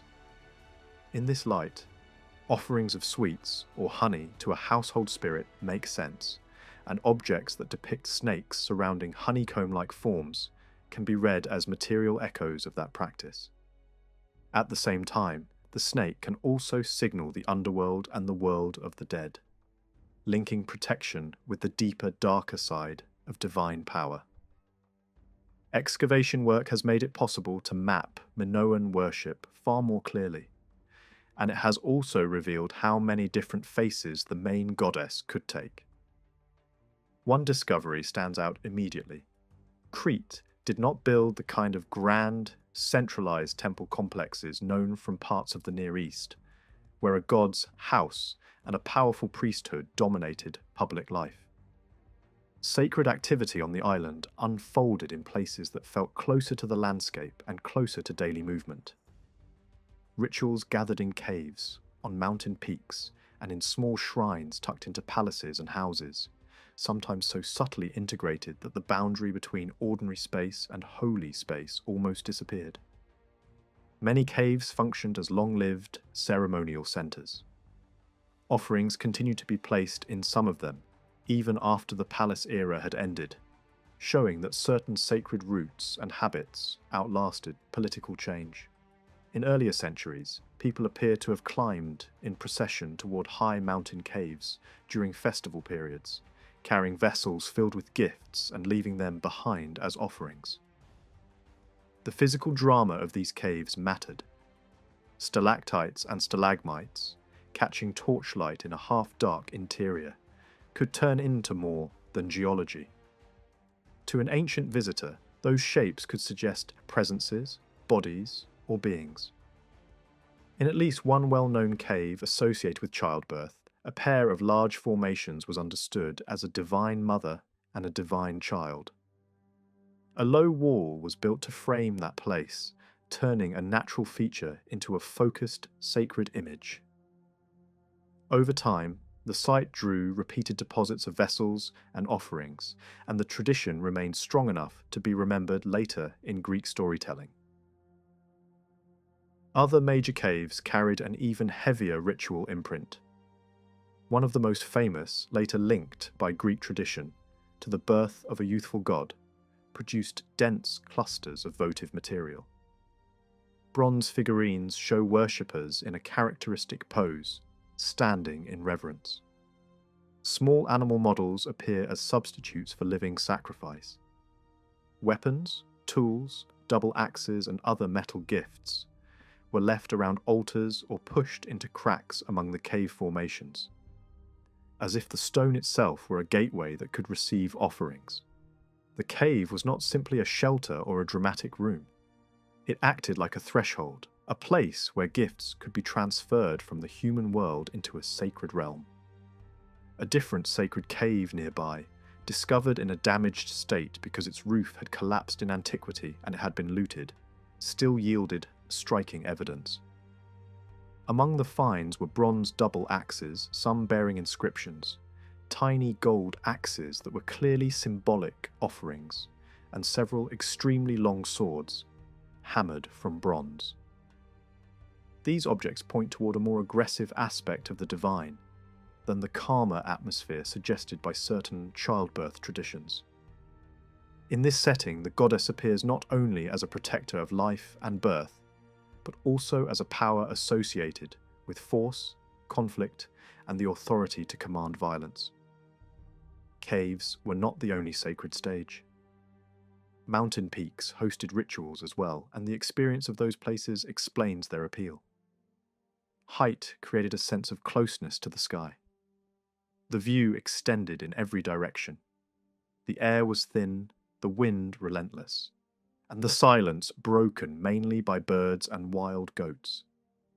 In such conditions, the mountain itself could feel like the best possible setting for a divine appearance. Sanctuaries were established on many peaks, not only on the highest ridges but also on steep hills with reachable summits. Small enclosed areas were built with low walls, and terraces were reinforced so that crowds could gather during festival seasons. Fire played a key role. On certain days tied to the turning points of the year, large fires were lit in places visible from far away. Offerings were thrown into the flames, including clay figurines of men and women posed in prayer, hands held to the chest, as well as clay models shaped like arms, legs, and other body parts. These body part gifts suggest a practical form of religious hope. Pain, injury, illness, recovery, and gratitude could all be expressed by presenting a model of the affected part to the divine power believed capable of healing. Alongside these appeared models of birds, other animals, and even insects that remained familiar on Crete long after antiquity, all treated as suitable gifts. Fire, in many cultures, is seen as both purifying and powerful, and those peak festivals likely included food offerings as well, the basic ritual gesture that underlies so many forms of worship. Sacred space also existed inside palaces and houses. The architecture itself suggests a belief that the divine was not confined to one distant sanctuary, but could be present throughout the built environment. At Knossos, religious signs appear again and again. Horn symbols, painted scenes tied to ritual themes. carved double axe marks cut into walls, and stone bases that once held actual cult axes. This density of sacred markers gives the impression of a palace that functioned partly as a ceremonial landscape in its own right. Even so, certain rooms were clearly designed for ritual use, with distinctive layouts and equipment. At Phaistos, a small temple complex existed within the palace during the early palace era. It consisted of 3 connected rooms, with the central chamber likely taller than the flanking ones, creating a simple architectural hierarchy. Nearby, another room carried strong ritual signals. A clay offering table set into the floor with a hollowed center designed to collect liquid offerings. Benches, tools used in ceremonies, stone and clay offering tables, and small altars were found in these spaces, suggesting repeated and organized ritual activity. Outside, a rock-cut pit held ash and animal bones, direct evidence of sacrifice performed in the open air. Knossos developed a more elaborate version of these arrangements in its western sector. One important feature appears across many Cretan settlements. A small, dark space built around a central square pillar. These chambers were too small for the pillar to be structurally necessary in the usual sense, which suggests the pillar itself carried meaning. Some of these rooms contain clear traces of ritual, ash, animal bones, and other remnants of offerings. In one case near Knossos, around 200 small conical cups were found, placed in a ring around the pillar, still holding carbonized plant remains, as if the cups had once contained offerings that were burned or left to decay in place. Double axe symbols were carved on pillars, and stone bases for cult axes were sometimes positioned close by. Oil lamps were required because the rooms were deliberately dim, strengthening the atmosphere of enclosure and separation from ordinary life. The pillar seems to have received attention directly. Evidence of basins, small hollows, and channels around these pillars suggests that liquid offerings were poured onto or near them, then collected at the base. This fits a broader pattern known from other ancient cultures, where sacred stones could be treated as tangible points of contact with the divine. In Crete, the square pillar may have functioned in a similar way. A stone marker that became holy through ritual acts and through sacred symbols carved onto it.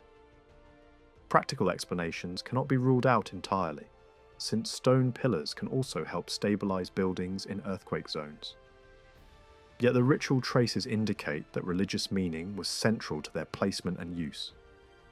Above some of these dark pillar chambers were rooms supported not by square pillars, but by the typical round Minoan columns. Those upper rooms also carried sacred meaning. Certain images show a 3-column shrine format, and a place within the western wing at Knossos matched that idea. Paintings and symbolic decorations show double axes and a distinctive, knotted emblem hanging from columns, implying that columns, like pillars, could be treated as sacred supports. A clay model found at Knossos depicts a 3-column structure with birds perched on it, a strong hint that a divine presence was imagined as arriving or manifesting in relation to these architectural elements. Other scenes show lions, sphinxes, and griffins standing symmetrically beside a central column, often in a formal heraldic arrangement that signals protection and sanctity. Another distinctive sacred feature appears in many Minoan buildings. Sunken rooms reached by a short flight of steps, often called lustration areas. Early interpretations saw them as bathing rooms, yet the lack of drainage makes ordinary washing unlikely. The objects found inside point in another direction. Small cups and fine vessels appear repeatedly, and in some cases writer and carefully carved stone containers designed for pouring are present. The most convincing explanation is that these spaces were used for ritual cleansing or ritual anointing, and for liquid offerings, rather than for routine hygiene. In the later phases of Minoan history, shrines take on a recognizable form. Small rooms with a stone bench along one wall, used as a display surface for cult objects. Such shrines have been found at many sites across the island. One example preserved horn symbols, double axes and figurines on the bench itself. In front of it stood an offering table and clusters of cups and larger vessels, as if the room had been left in a state close to its last use. Some shrines were even installed by reusing older architectural spaces, including former lustration rooms, turning earlier features into new ritual settings. The scale of these shrines suggests that worship was not always a mass public event. In many communities, only one such shrine existed, implying a shared communal focus rather than a dense network of specialized temples. The goddess was not represented in a single consistent form. The earliest small female figurines on Crete extend back into very old traditions. Some are deliberately heavy-bodied and nude, made with care and emphasizing fertility. Their craftsmanship, their long continuity, and the presence of similar amulets across centuries suggest that they were not casual toys but carried sacred significance, likely connected to prosperity and abundance. Small animal figurines were offered to this goddess, reinforcing the link between fertility and the living world. Male figures exist as well, but their meaning is harder to read. A carved male statuette might represent a youthful divine figure, yet it could also be a worshipper, and the distinction is not always clear. Island cultures beyond Crete preserved their own nude idol traditions, and some of these figures resemble the Cretan type, strongly enough to suggest shared religious ideas rather than mere decoration. Some representations even show a mother figure carrying a child or seated in a formal posture, hinting at the theme of a nurturing, divine presence. One striking image painted on a vessel from the post-palace era shows a nude goddess presenting her sexuality openly. In modern eyes, that seems shocking, but in an ancient fertility framework, it could carry a sacred meaning tied to reproduction, growth, and the renewal of life. In later periods, this explicit nudity becomes rare, surviving mainly in exceptional objects, where the goddess appears with birds perched on her body, emphasizing her connection to the sky and to divine epiphany. During the early palace centuries, another unusual set of objects appears. Small clay items shaped like bells, fitted with a loop for hanging, with horn-like projections and simple markings that resemble eyes. Some examples are painted with a clear human face, suggesting that these were miniature versions of masks used in ceremonies. A few are double forms joined together, sometimes with a small head or a bull placed between them. The objects hint at performance, disguise, and ritual roles, as if ceremonies involved participants who became sacred figures through costume and mask. Later, the most famous Cretan figurines show the goddess dressed in elaborate clothing and jewelry, with the breasts left exposed, emphasizing both motherhood and sexuality without returning to full nudity.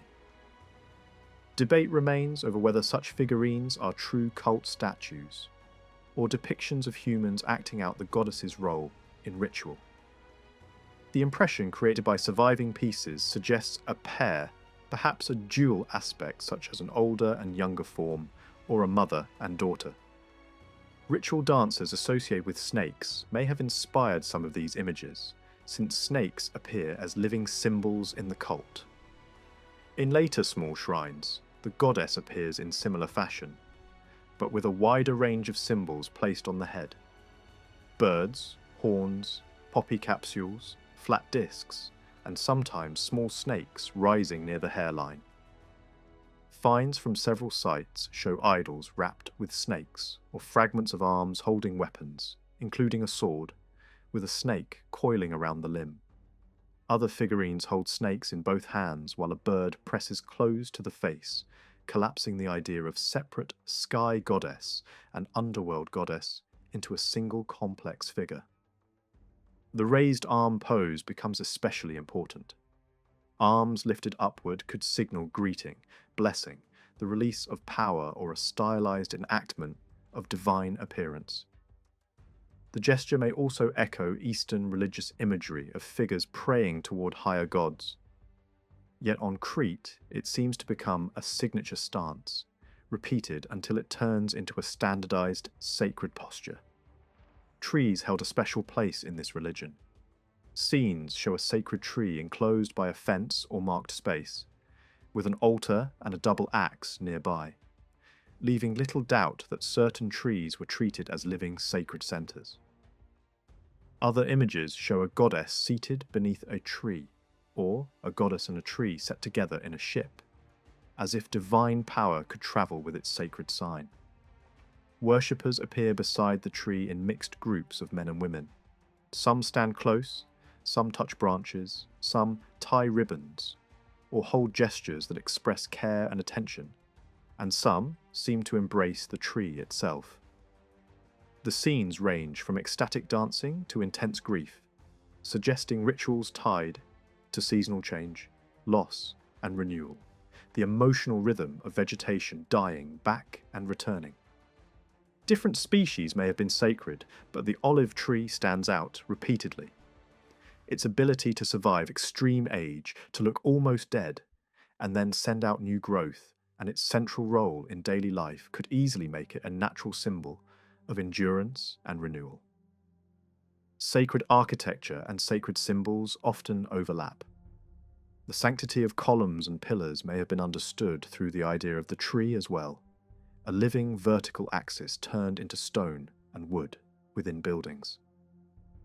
Across the broader Eastern Mediterranean, myths about divine figures bound to trees and columns show how easily this association could develop in the human imagination. Instead of relying on full divine portraits, Minoan worship often favoured symbolic representation. Among the most prominent symbols were the so-called sacred horns, placed on benches and altars and shown repeatedly in images alongside double axes, branches, and vessels used for pouring. Horn models were made in clay, plaster, and stone. At Knossos, an enormous set of horns was installed near a major entrance, dominating the space like a public sign of sanctity. Elsewhere, horn symbols stood on stepped bases in courtyards, reinforcing their role as cult markers. Their meaning likely connects to the bull's sacred status and to the practice of displaying bull skulls, from sacrifices on walls and trees, turning the animal into a continuing sign of power and offering. The double axe carried even greater weight. It evolved from a practical tool but became exaggerated and stylized. The blades grew wider, the cutting edge curved into a strong semicircle, and some examples gained additional blades, creating multi-bladed forms. Many were decorated with simple incised patterns or, more rarely, perforations. Smaller versions were offered as symbolic gifts. Finds from sacred caves, palatial contexts, and elite villas show that the double axe was not an occasional emblem, but a central religious object. Images place it between horns above bullheads or beside altars. In one funerary scene, birds perch atop double axes whose handles are covered with leafy decoration, blending weapon imagery with vegetal life and with the idea of divine presence arriving in animal form. The symbol was carved into walls, set on stone bases, and displayed throughout palatial space, suggesting that it marked both holiness and authority. Later tradition connected the name of Knossos' great complex to this emblem, interpreting it as a place of double axes. Similar terms appear elsewhere in Anatolia, where a storm god associated with the double axe is known. This raises the possibility that the emblem carried a sky or storm meaning as well, even though Cretan imagery often links it to the goddess. The overlap does not necessarily mean contradiction. In many ancient religions, powerful symbols can shift between divine figures or represent divine power itself, rather than a single personality. Another explanation has been proposed. The double axe may have become sacred because it was used in animal sacrifice, particularly in the killing and butchering of bulls. This fits images in which the symbol appears over bull skull motifs, and it also parallels later Greek practices in which cattle were sacrificed and dismembered with an axe. No single explanation has to stand alone. Sacrifice, mythic meaning, and divine identity can all reinforce one another. A further emblem appears repeatedly, a long strip of cloth knotted at the centre, with the ends hanging down like a scarf. This knotted symbol shows up in painted scenes and on vessels, and small models of it were made in precious materials. It appears worn by important female figures in art, suggesting ceremonial status. The knot likely functioned as a protective sign, a way to bind oneself to divine power through a visible marker, similar to protective knots known in other ancient cultures. Such symbols work through association and ritual repetition, rather than through literal explanation. Other objects gained sacred importance as well. Certain pieces of armor and weaponry, especially shields and helmets, could be treated as protective signs linked to the goddess's martial side. Military scenes are rare in Minoan art, yet the existence of sophisticated offensive and defensive equipment suggests an organized force capable of protecting maritime influence. In that context, a goddess who governed nature and fertility could also become a guardian of rulers and a supporter of power in war. Evidence for the martial goddess appears in several places. Long swords deposited in a sacred cave, seals that depict the goddess with a sword, and figurines linked to weapons all point in the same direction. Seals from eastern Crete show striking female demons with animal heads and helmets, imagery that predates the mainland takeover of the island and cannot be dismissed as a later import. On the mainland, the goddess can appear between worshippers beside an altar with a massive figure-8 shield, and other images show a small armed figure suspended in the air. A motif that recalls later Greek protective images of armed goddesses. Even an isolated shield or helmet could function as a sacred sign, carrying an apotropaic force by its very nature. Later, Mediterranean cultures also treated weapons and shields as sacred objects, believed to have fallen from the sky or to possess protective power, showing how easily war gear can move from the battlefield into ritual. In the world of late Bronze Age Crete and the Mycenaean mainland, weapons were more than practical tools. The surviving images make it hard to treat shields and helmets as simple battlefield gear, because they appear again and again inside sacred settings, placed alongside shrines, pillars, goats, and other animals that clearly belonged to ritual language. One striking detail comes from a metal double axe that carries a helmet drawn onto it, as if two powerful symbols were being fused into a single sacred sign. The figure-8 shield in particular shows up in seal carvings and seal impressions in ways that suggest it carried a ceremonial identity. It appears on special vessels from tombs near Knossos, and large pouring jars from Katsamba were decorated with small shield reliefs, while another container from the same area bears painted war helmets. In palatial spaces, large shields may even have been displayed on walls, and nearby rooms seem to have shown them in painted scenes, implying that they belong to a formal setting rather than a storeroom. The material behind these shields may have helped shape their meaning. They were likely made from bull hide, and that alone could deepen the symbolism. A sacrificed animal's skin, turned into a protective barrier, becomes a powerful object. It is both the product of ritual killing and a promise of safety. A drinking or pouring vessel found in a royal hall also hints that ritual activity took place in such rooms, not only in remote sanctuaries. Yet even with these clues, one question remains open. Were shields actually worshipped as independent objects, or were they treated as signs that carried the presence and protection of a divine power? A seal impression even shows a woman in an attitude of reverence in front of a shield. But the image does not force a single conclusion. It does, however, confirm that a shield could stand as a sacred focus, at least for a moment, within a ritual scene. Alongside shields and helmets, another symbol appears repeatedly. The cross, along with related forms such as the star-like cross, the swastika shape, and the wheel. These signs are common on seals and ceilings, sometimes placed between a bull's horns in the shape of an X. A stone cross from the so-called temple treasure at Knossos shows that this was not a casual decorative pattern, and it has nothing to do with later Christian imagery. The most plausible explanation is astronomical. The cross would represent the rays of the sun or the sparkle of a star, while the wheel would stand for the sun's disk, imagined as something that travels across the sky like the wheel of a divine vehicle. In that sense, these marks are not random ornaments, but compact cosmic symbols, designed to carry meaning even when shown in miniature. But protection was not sought only through monumental symbols or prominent cult objects.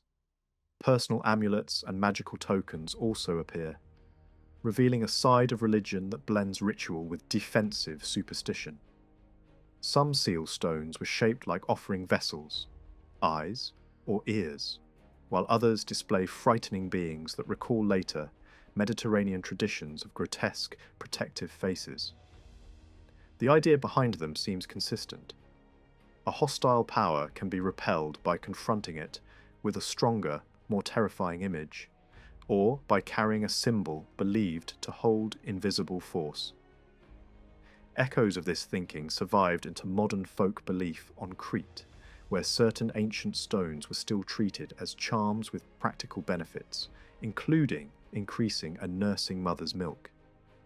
The continuity does not prove direct transmission of specific rituals, but it shows how naturally protective magic can attach itself to small, portable objects. Some of these items also carried writing. Certain inscriptions, carved in early scripts, may have held short formulas or ritual phrases, the kind of words believed to bind or redirect harmful forces. Other amulets took simple human forms. A foot, a tiny shield in the figure 8 style, an ear, an eye.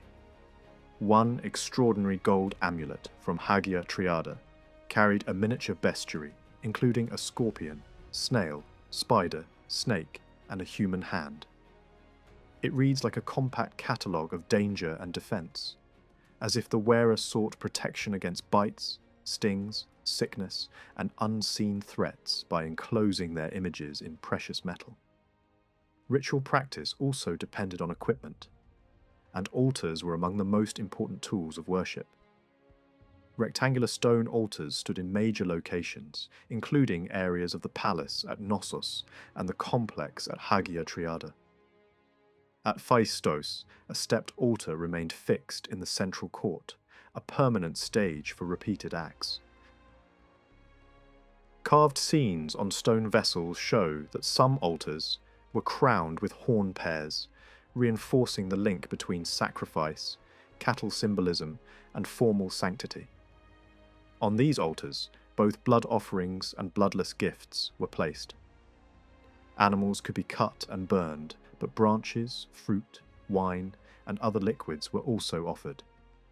In the Dicta cave, ash layers around a similar arrangement contained offering tables, footed trays for fruit, and drinking vessels, indicating that feasting and sacrifice could blend into one ritual sequence.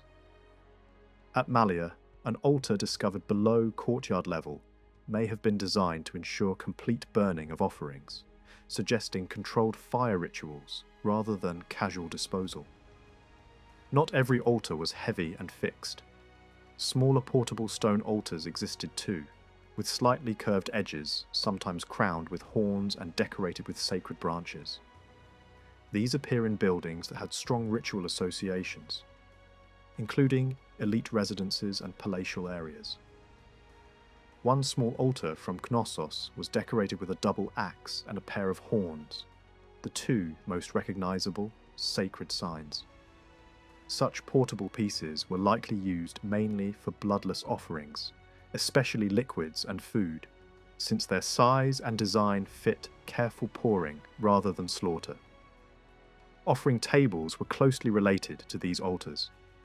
Some were flat, while others were shaped with round or elongated depressions, designed to collect liquid, poured from jars or ladles.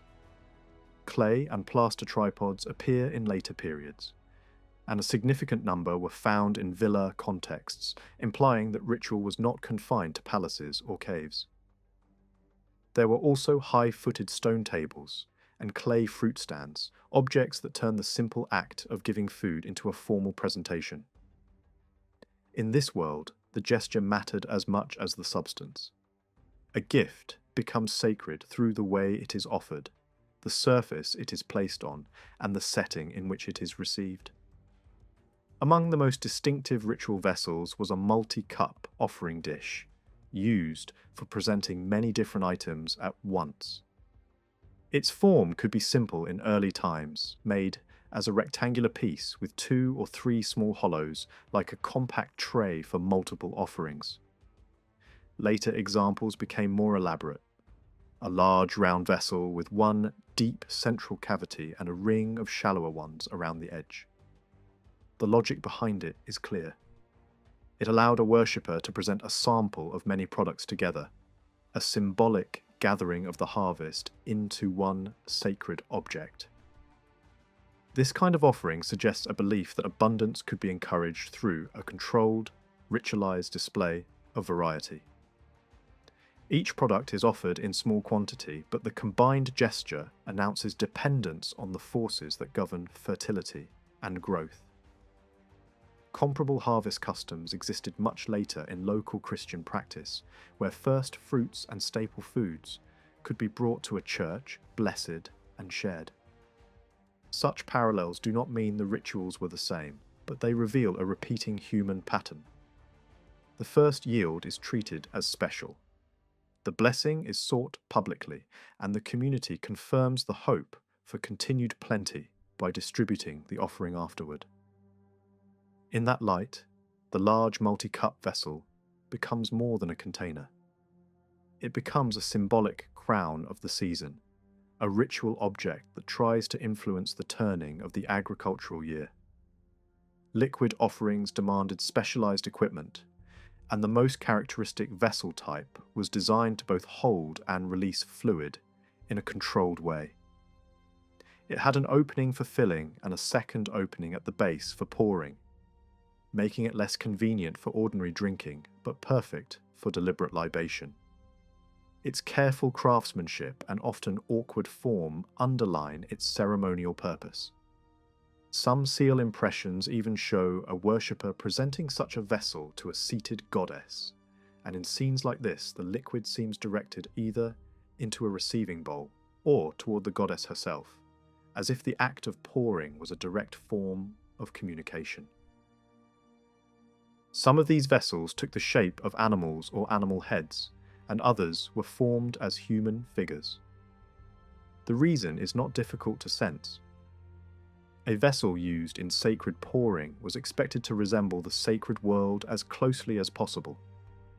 A bull-shaped container could present the blood or life force of the animal, while also honouring the animal's religious status.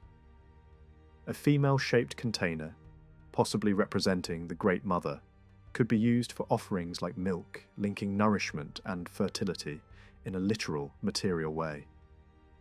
Other shapes were even more imaginative. A pregnant woman with a pouring opening placed at the genital area, or a model of a wagon where the fluid was poured into the driver's head and released through the mouth of one of the oxen pulling it. These are not casual designs.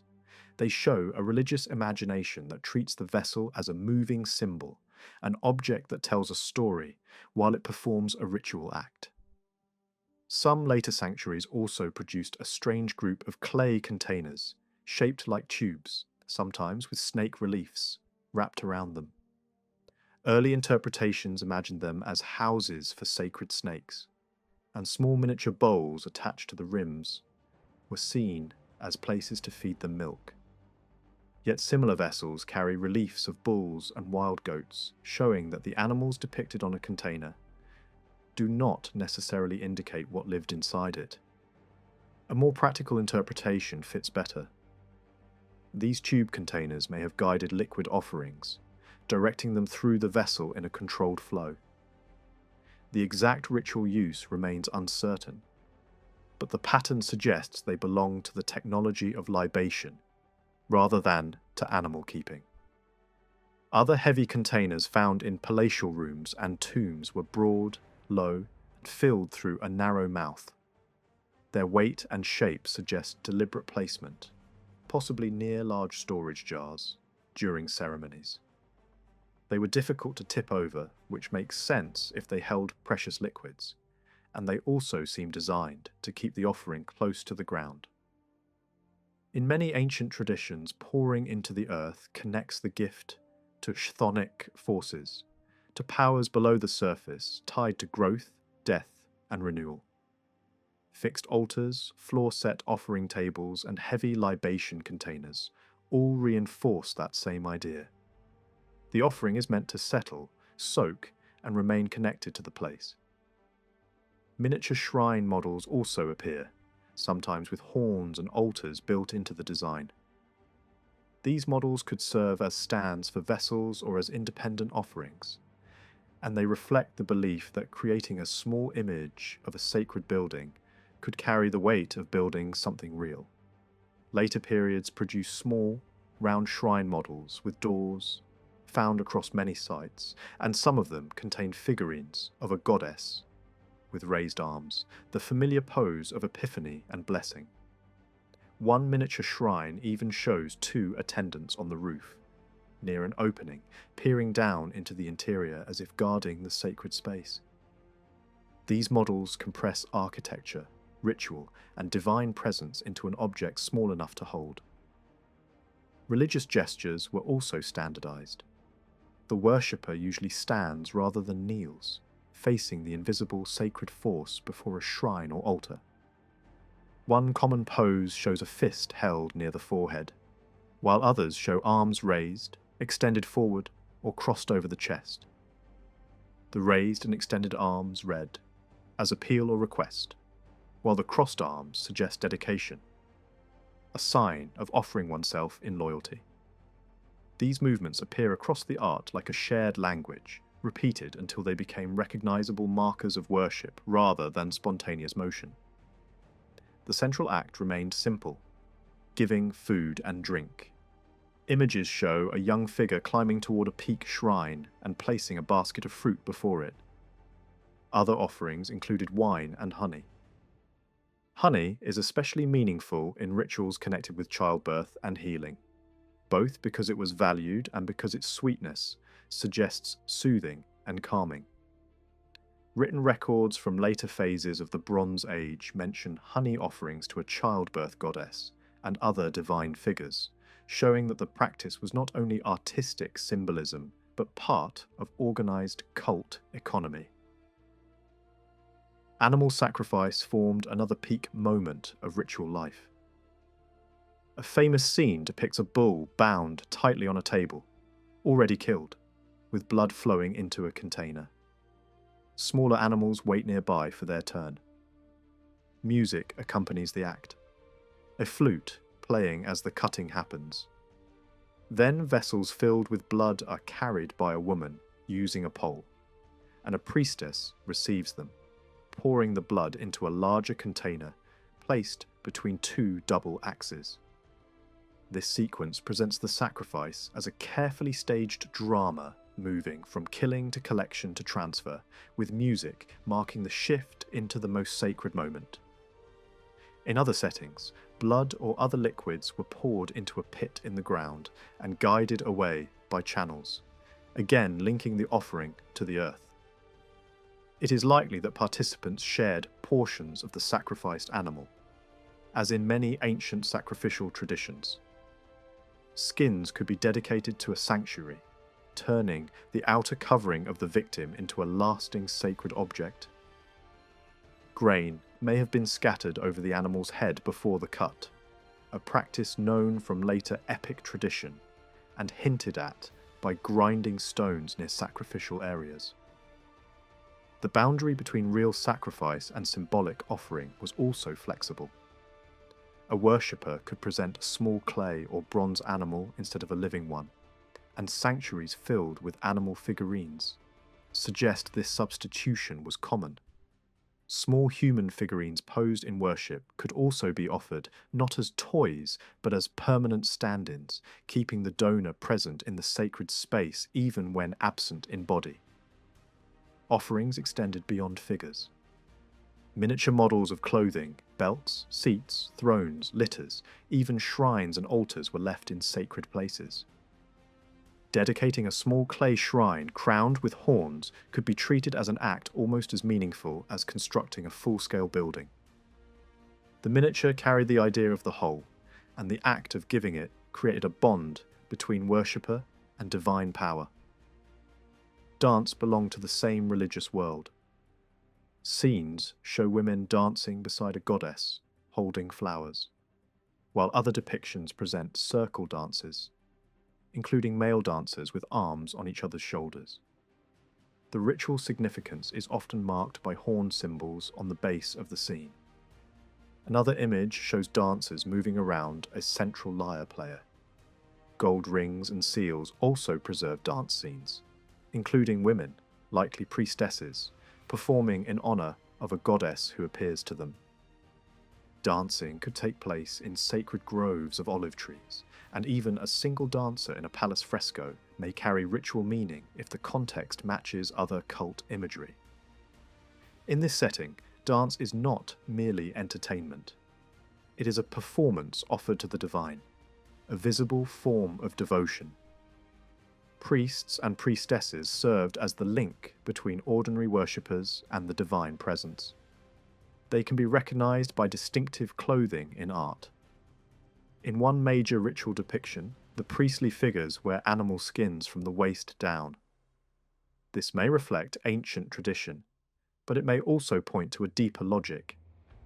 Wearing the skin could signal transformation, the adoption of a creature's power, or the assumption of a protective role in a ceremony designed to drive away harmful forces.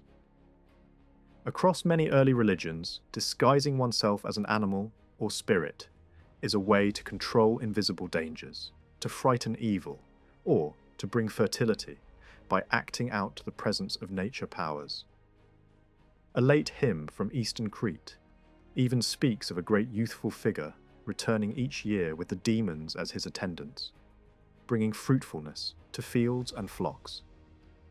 Such language preserves a world where ritual, myth, and seasonal renewal were tightly bound.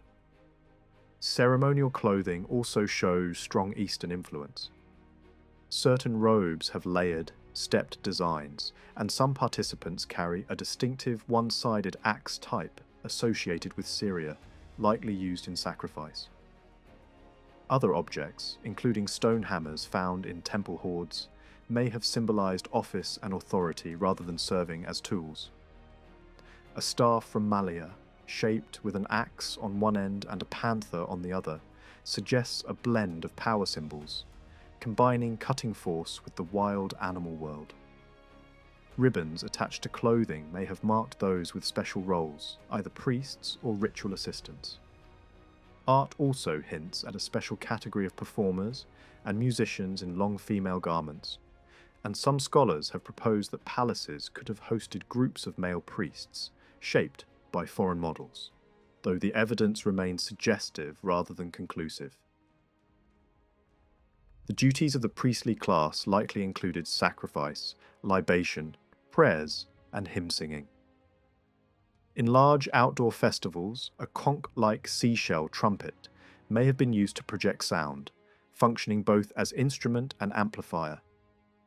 Such shells appear often in sacred contexts, and many have their tips broken, which would make them more usable as horns. A seal image shows a priestess holding such a shell to her mouth in front of an altar, crowned with horns and decorated with branches. That single scene explains why these shells appear so frequently. They were not only symbolic objects, but working tools of ceremony. Over time, the shell itself gained ritual meaning, inspiring vessels shaped like the shell and libation containers modelled on its form. Priests also acted as defenders against illness and misfortune. Crete had a reputation for powerful magic, and foreign texts preserve hints of spells written in a Cretan language. Protective formulas against evil spirits likely existed, and certain inscribed cups from Knossos may represent that tradition. The idea seems straightforward. If a vessel carrying written power is turned upside down, its force traps and neutralizes a hostile presence. Incense was another part of ritual life, and incense burners appear both in tombs and sanctuaries, linking purification with both worship and the care of the dead. Festivals included dramatic public events beyond sacrifice and procession. Fires were lit on peaks at key turning points of the year, but other rituals took place as well. Swinging between trees or pillars appears as a sacred activity in many cultures, and a clay model from Hagia Triada shows a woman, likely a ritual figure, seated on a swing suspended between two columns with birds perched above. The object suggests that movement itself, the controlled rise and fall, was treated as sacred performance. The most famous festival spectacle was the bull leaping event. It was likely tied to spring celebrations and carried a sacred tone, even if the bull was not killed in the contest itself. Trained youths, both male and female, grasped the bull by the horns and performed dangerous acrobatic flips over its back. The practice may have begun as an attempt to capture wild cattle in the mountains and later turned into a stylized arena performance that reenacted the capture without ending in slaughter. Participants are shown without weapons. In hunting scenes where the goal is control, spears and nets appear, but the arena event is deliberately bloodless. Similar bloodless bull games survived in parts of the Mediterranean, where the animal is provoked but not killed. At the same time, the broader tradition of bull contests extends far beyond the West, reaching deep into older religious patterns across the East as well. Later, Greek cities also staged related events, with the most famous involving riders in Thessaly. The danger was real, and deaths must have occurred at times, which may help explain myths about foreign youths sent to Crete as tribute victims, stories that preserve the fear behind the spectacle. Other athletic contests appeared in festival scenes too. Boxing matches are shown in different media, with fighters wearing helmets and gloves. Whether these bouts were sacred dramas or simply festival entertainment is not certain. But, in other ancient religions, ritual combat can represent a god's victory over enemies. Wrestling appears in Eastern art traditions as well, suggesting that staged struggle could carry symbolic meaning, even when it looked like sport. Processions were a constant feature of festival days. Some scenes show men carrying tools associated with harvest work rather than simple sheaves, implying that the rite framed the agricultural labour itself as sacred. Music accompanied the march, including instruments known from Egypt, though an imported instrument does not require imported priests. The pace in some depictions is fast and paired, like workers moving with purpose, not like a slow court parade. In other scenes, the movement is quieter and more formal. Figures advance holding libation vessels in outstretched hands, clearly headed toward an altar or shrine. Palatial art also preserves a grand procession in which young men carry valuable vessels and libation containers, accompanied by musicians and a leading woman who appears to receive the gifts, perhaps acting as the goddess's representative in a public rite. The display may have allowed the wider population to see sacred equipment usually kept in restricted rooms, but the deeper purpose was likely the offering itself, the transfer of valuable liquids and goods to the divine. There are parallels for moving sacred images across space. In Egypt, small cult statues could be carried from one temple to another, or even between cities, framed as one god visiting another. Such journeys could also create a protective circle around a settlement. Crete seems to have practiced something comparable. A clay model of a litter implies that a figure, whether a person embodying a deity or an idol itself, could be carried through the town on shoulders. Special paved pathways, slightly raised, above surrounding ground, may have served as ceremonial routes, linking major buildings. One route at Knossos connected the main palace to a smaller palace complex, and it is possible that a goddess associated with one place was brought to visit the other on a set day, while crowds gathered in designated viewing areas. A maritime people would also be expected to ritualize the sea. In Egypt, portable shrines were placed on boats for processions on the Nile, and solar gods were imagined travelling across the heavenly waters.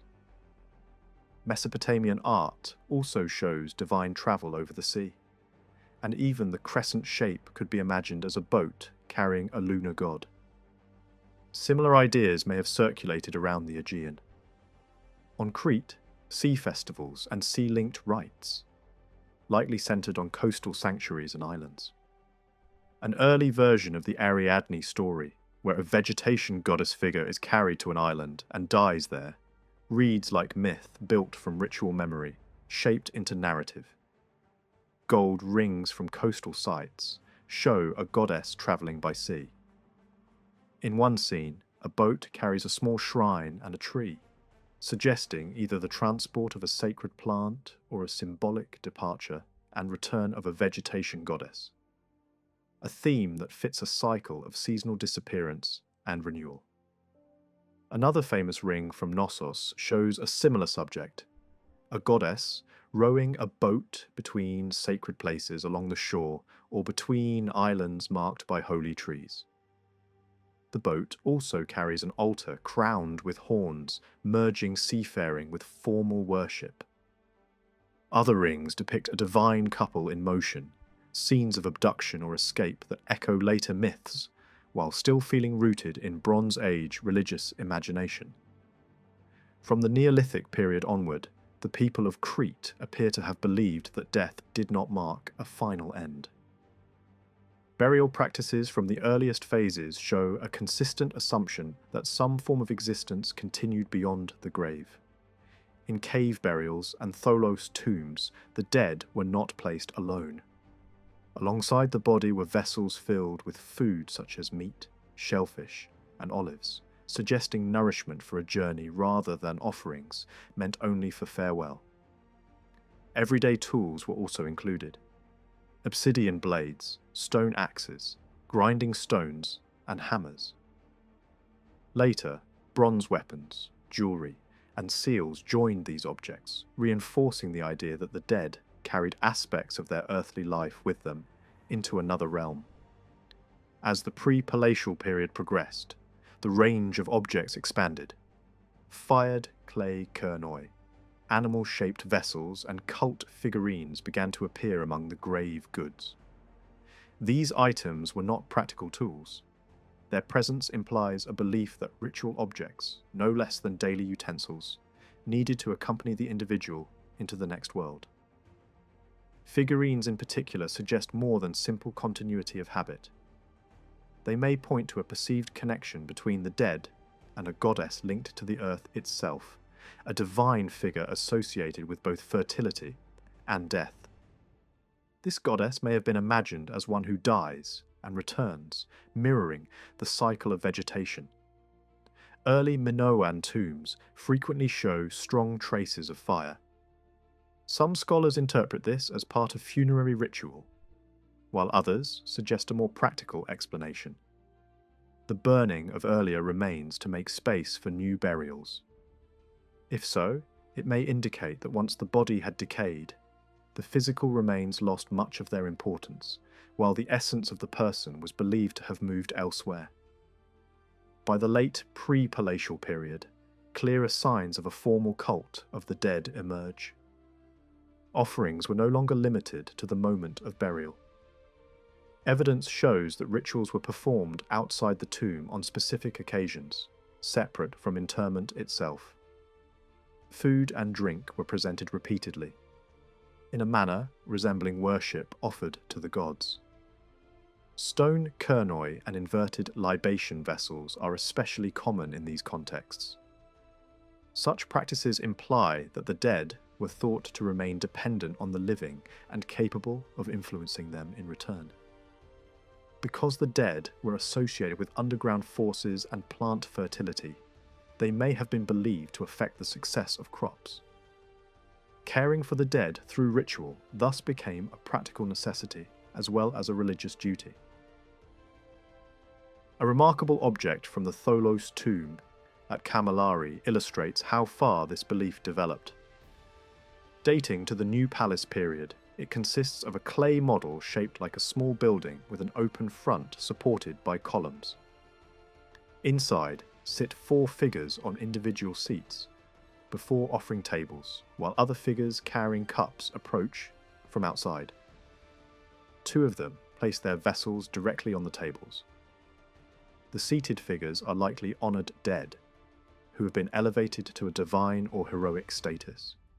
Even if the scene were interpreted as a depiction of gods, rather than ancestors, its presence inside a tomb still confirms a close relationship between deities and the dead. Another object from the same tomb represents a circular structure, probably a Tholos tomb, with a low table inside and 2 seated figures. The scene strongly suggests a funerary banquet. A figure stands at the doorway, possibly presenting offerings, reinforcing the idea that the tomb itself was treated as a space of ongoing ritual rather than a sealed endpoint. Tombs from the New Palace period further strengthen this impression. Many contain altars and tripods identical to those used in sanctuaries, along with ritual vessels such as libation jugs, incense burners, and alabastron containers used in cult practice. Some vessels are decorated with protective imagery, including shields and helmets. Incense burners served not only symbolic purposes, but practical ones as well. Burning fragrant resins helped counteract the odour of decaying remains. There is even evidence that charcoal containers were intended to provide warmth for the dead, reflecting a view of the afterlife that still involved physical sensation. Unlike mainland Greece, figurines are relatively rare in Cretan tombs of this period. Some rock-cut chamber tombs were painted with bright blue ceilings evoking the sky. The dead were thus placed beneath a symbolic firmament, able to gaze upward eternally. Blue pigment also appears on tomb furnishings, altars, incense burners, and even wooden coffins, reinforcing the celestial association. When new burials were made, earlier occupants were often treated with limited respect. Their bones were sometimes gathered and placed into pits cut into the floor. Precious items such as seals and jewellery were stored with them, likely to protect these valuables from theft. A tripod altar was placed above the pit, marking it as a ritual focus. Tomb entrances were carefully designed for ceremonies. Benches carved into the walls of passageways likely served as seating for participants, while niches held vessels for food and drink offerings. Decorative scenes on coffins reveal how closely the worlds of gods and dead were connected. Sacred symbols such as double axes, horn emblems, griffins, and bucrania appear repeatedly. In some cases, priest-like figures raise their arms in gestures of blessing, possibly acting as intercessors for the deceased or representing protective deities. One coffin shows a descending figure reaching toward a large vessel, suggesting a libation scene. Whether this figure represents the soul of the dead or a goddess receiving the offering remains uncertain. The degree of honor shown to the dead clearly depended on their status in life. Kings and princes, believed to be close to the divine or even embodiments of divine power, continued to receive elevated reverence after death. The most striking example of this belief appears on the stone coffin from Hagia Triada. This coffin displays two intertwined ritual sequences. One focuses on offerings to the gods, a procession of priests and musicians, the sacrifice of a bull, the presentation of fruits, and a libation before a sacred tree framed by double axes and an altar. At the center, two goddesses arrive in a chariot drawn by griffins, emphasizing divine presence. The second sequence moves in the opposite direction and relates directly to the dead. Men wearing animal skins bring animals toward a figure standing behind a stepped altar beneath a sacred sapling. This figure is wrapped entirely in an animal hide and stands at a lower level, creating the impression of emerging from the earth. This suggests the dead person himself, rising in a form that recalls vegetation gods, known from other cultures. The imagery may depict rebirth, achieved through blood offerings and ritual care, closely tied to plant symbolism. An alternative interpretation sees the figure as temporarily raised for the funeral ceremony, similar to practices known from Egypt. Birds perched on the double axes may represent souls rather than divine epiphanies, while the goddesses in the chariot could be arriving to escort the dead into the next world. The cult of the dead also included movement and competition. Clay figures from Camilleri show dancing, while chariots appear on several coffins. These scenes recall funeral games, described much later in epic poetry, suggesting a long tradition of honouring the dead through athletic display. One particularly significant detail is the presence of a boat or model boat carried in the funeral procession. This reflects a belief shared with Egypt, where boats enabled the dead to travel to a blessed realm. For the people of Crete, the paradise of the dead lay beyond the sea, in a distant place associated with eternal calm. This vision later appears in epic poetry, describing a land without winter, rain, or snow, ruled by a just king linked directly to Crete. Whether the Minoans believed in punishment after death remains unclear. The butterfly motif seen in art has been interpreted as a symbol of the soul. Gold scales found in Mycenaean graves suggest belief in judgment after death, echoing Egyptian ideas of weighing the heart. Butterflies appear on ritual objects, frescoes, and seals, sometimes associated with elite figures, reinforcing their symbolic connection to the afterlife. Later, traditions of cremation reached Crete toward the end of the Bronze Age, likely introduced from northern regions. This practice reflects a very different view of death, one that simplifies the ritual relationship between body and afterlife.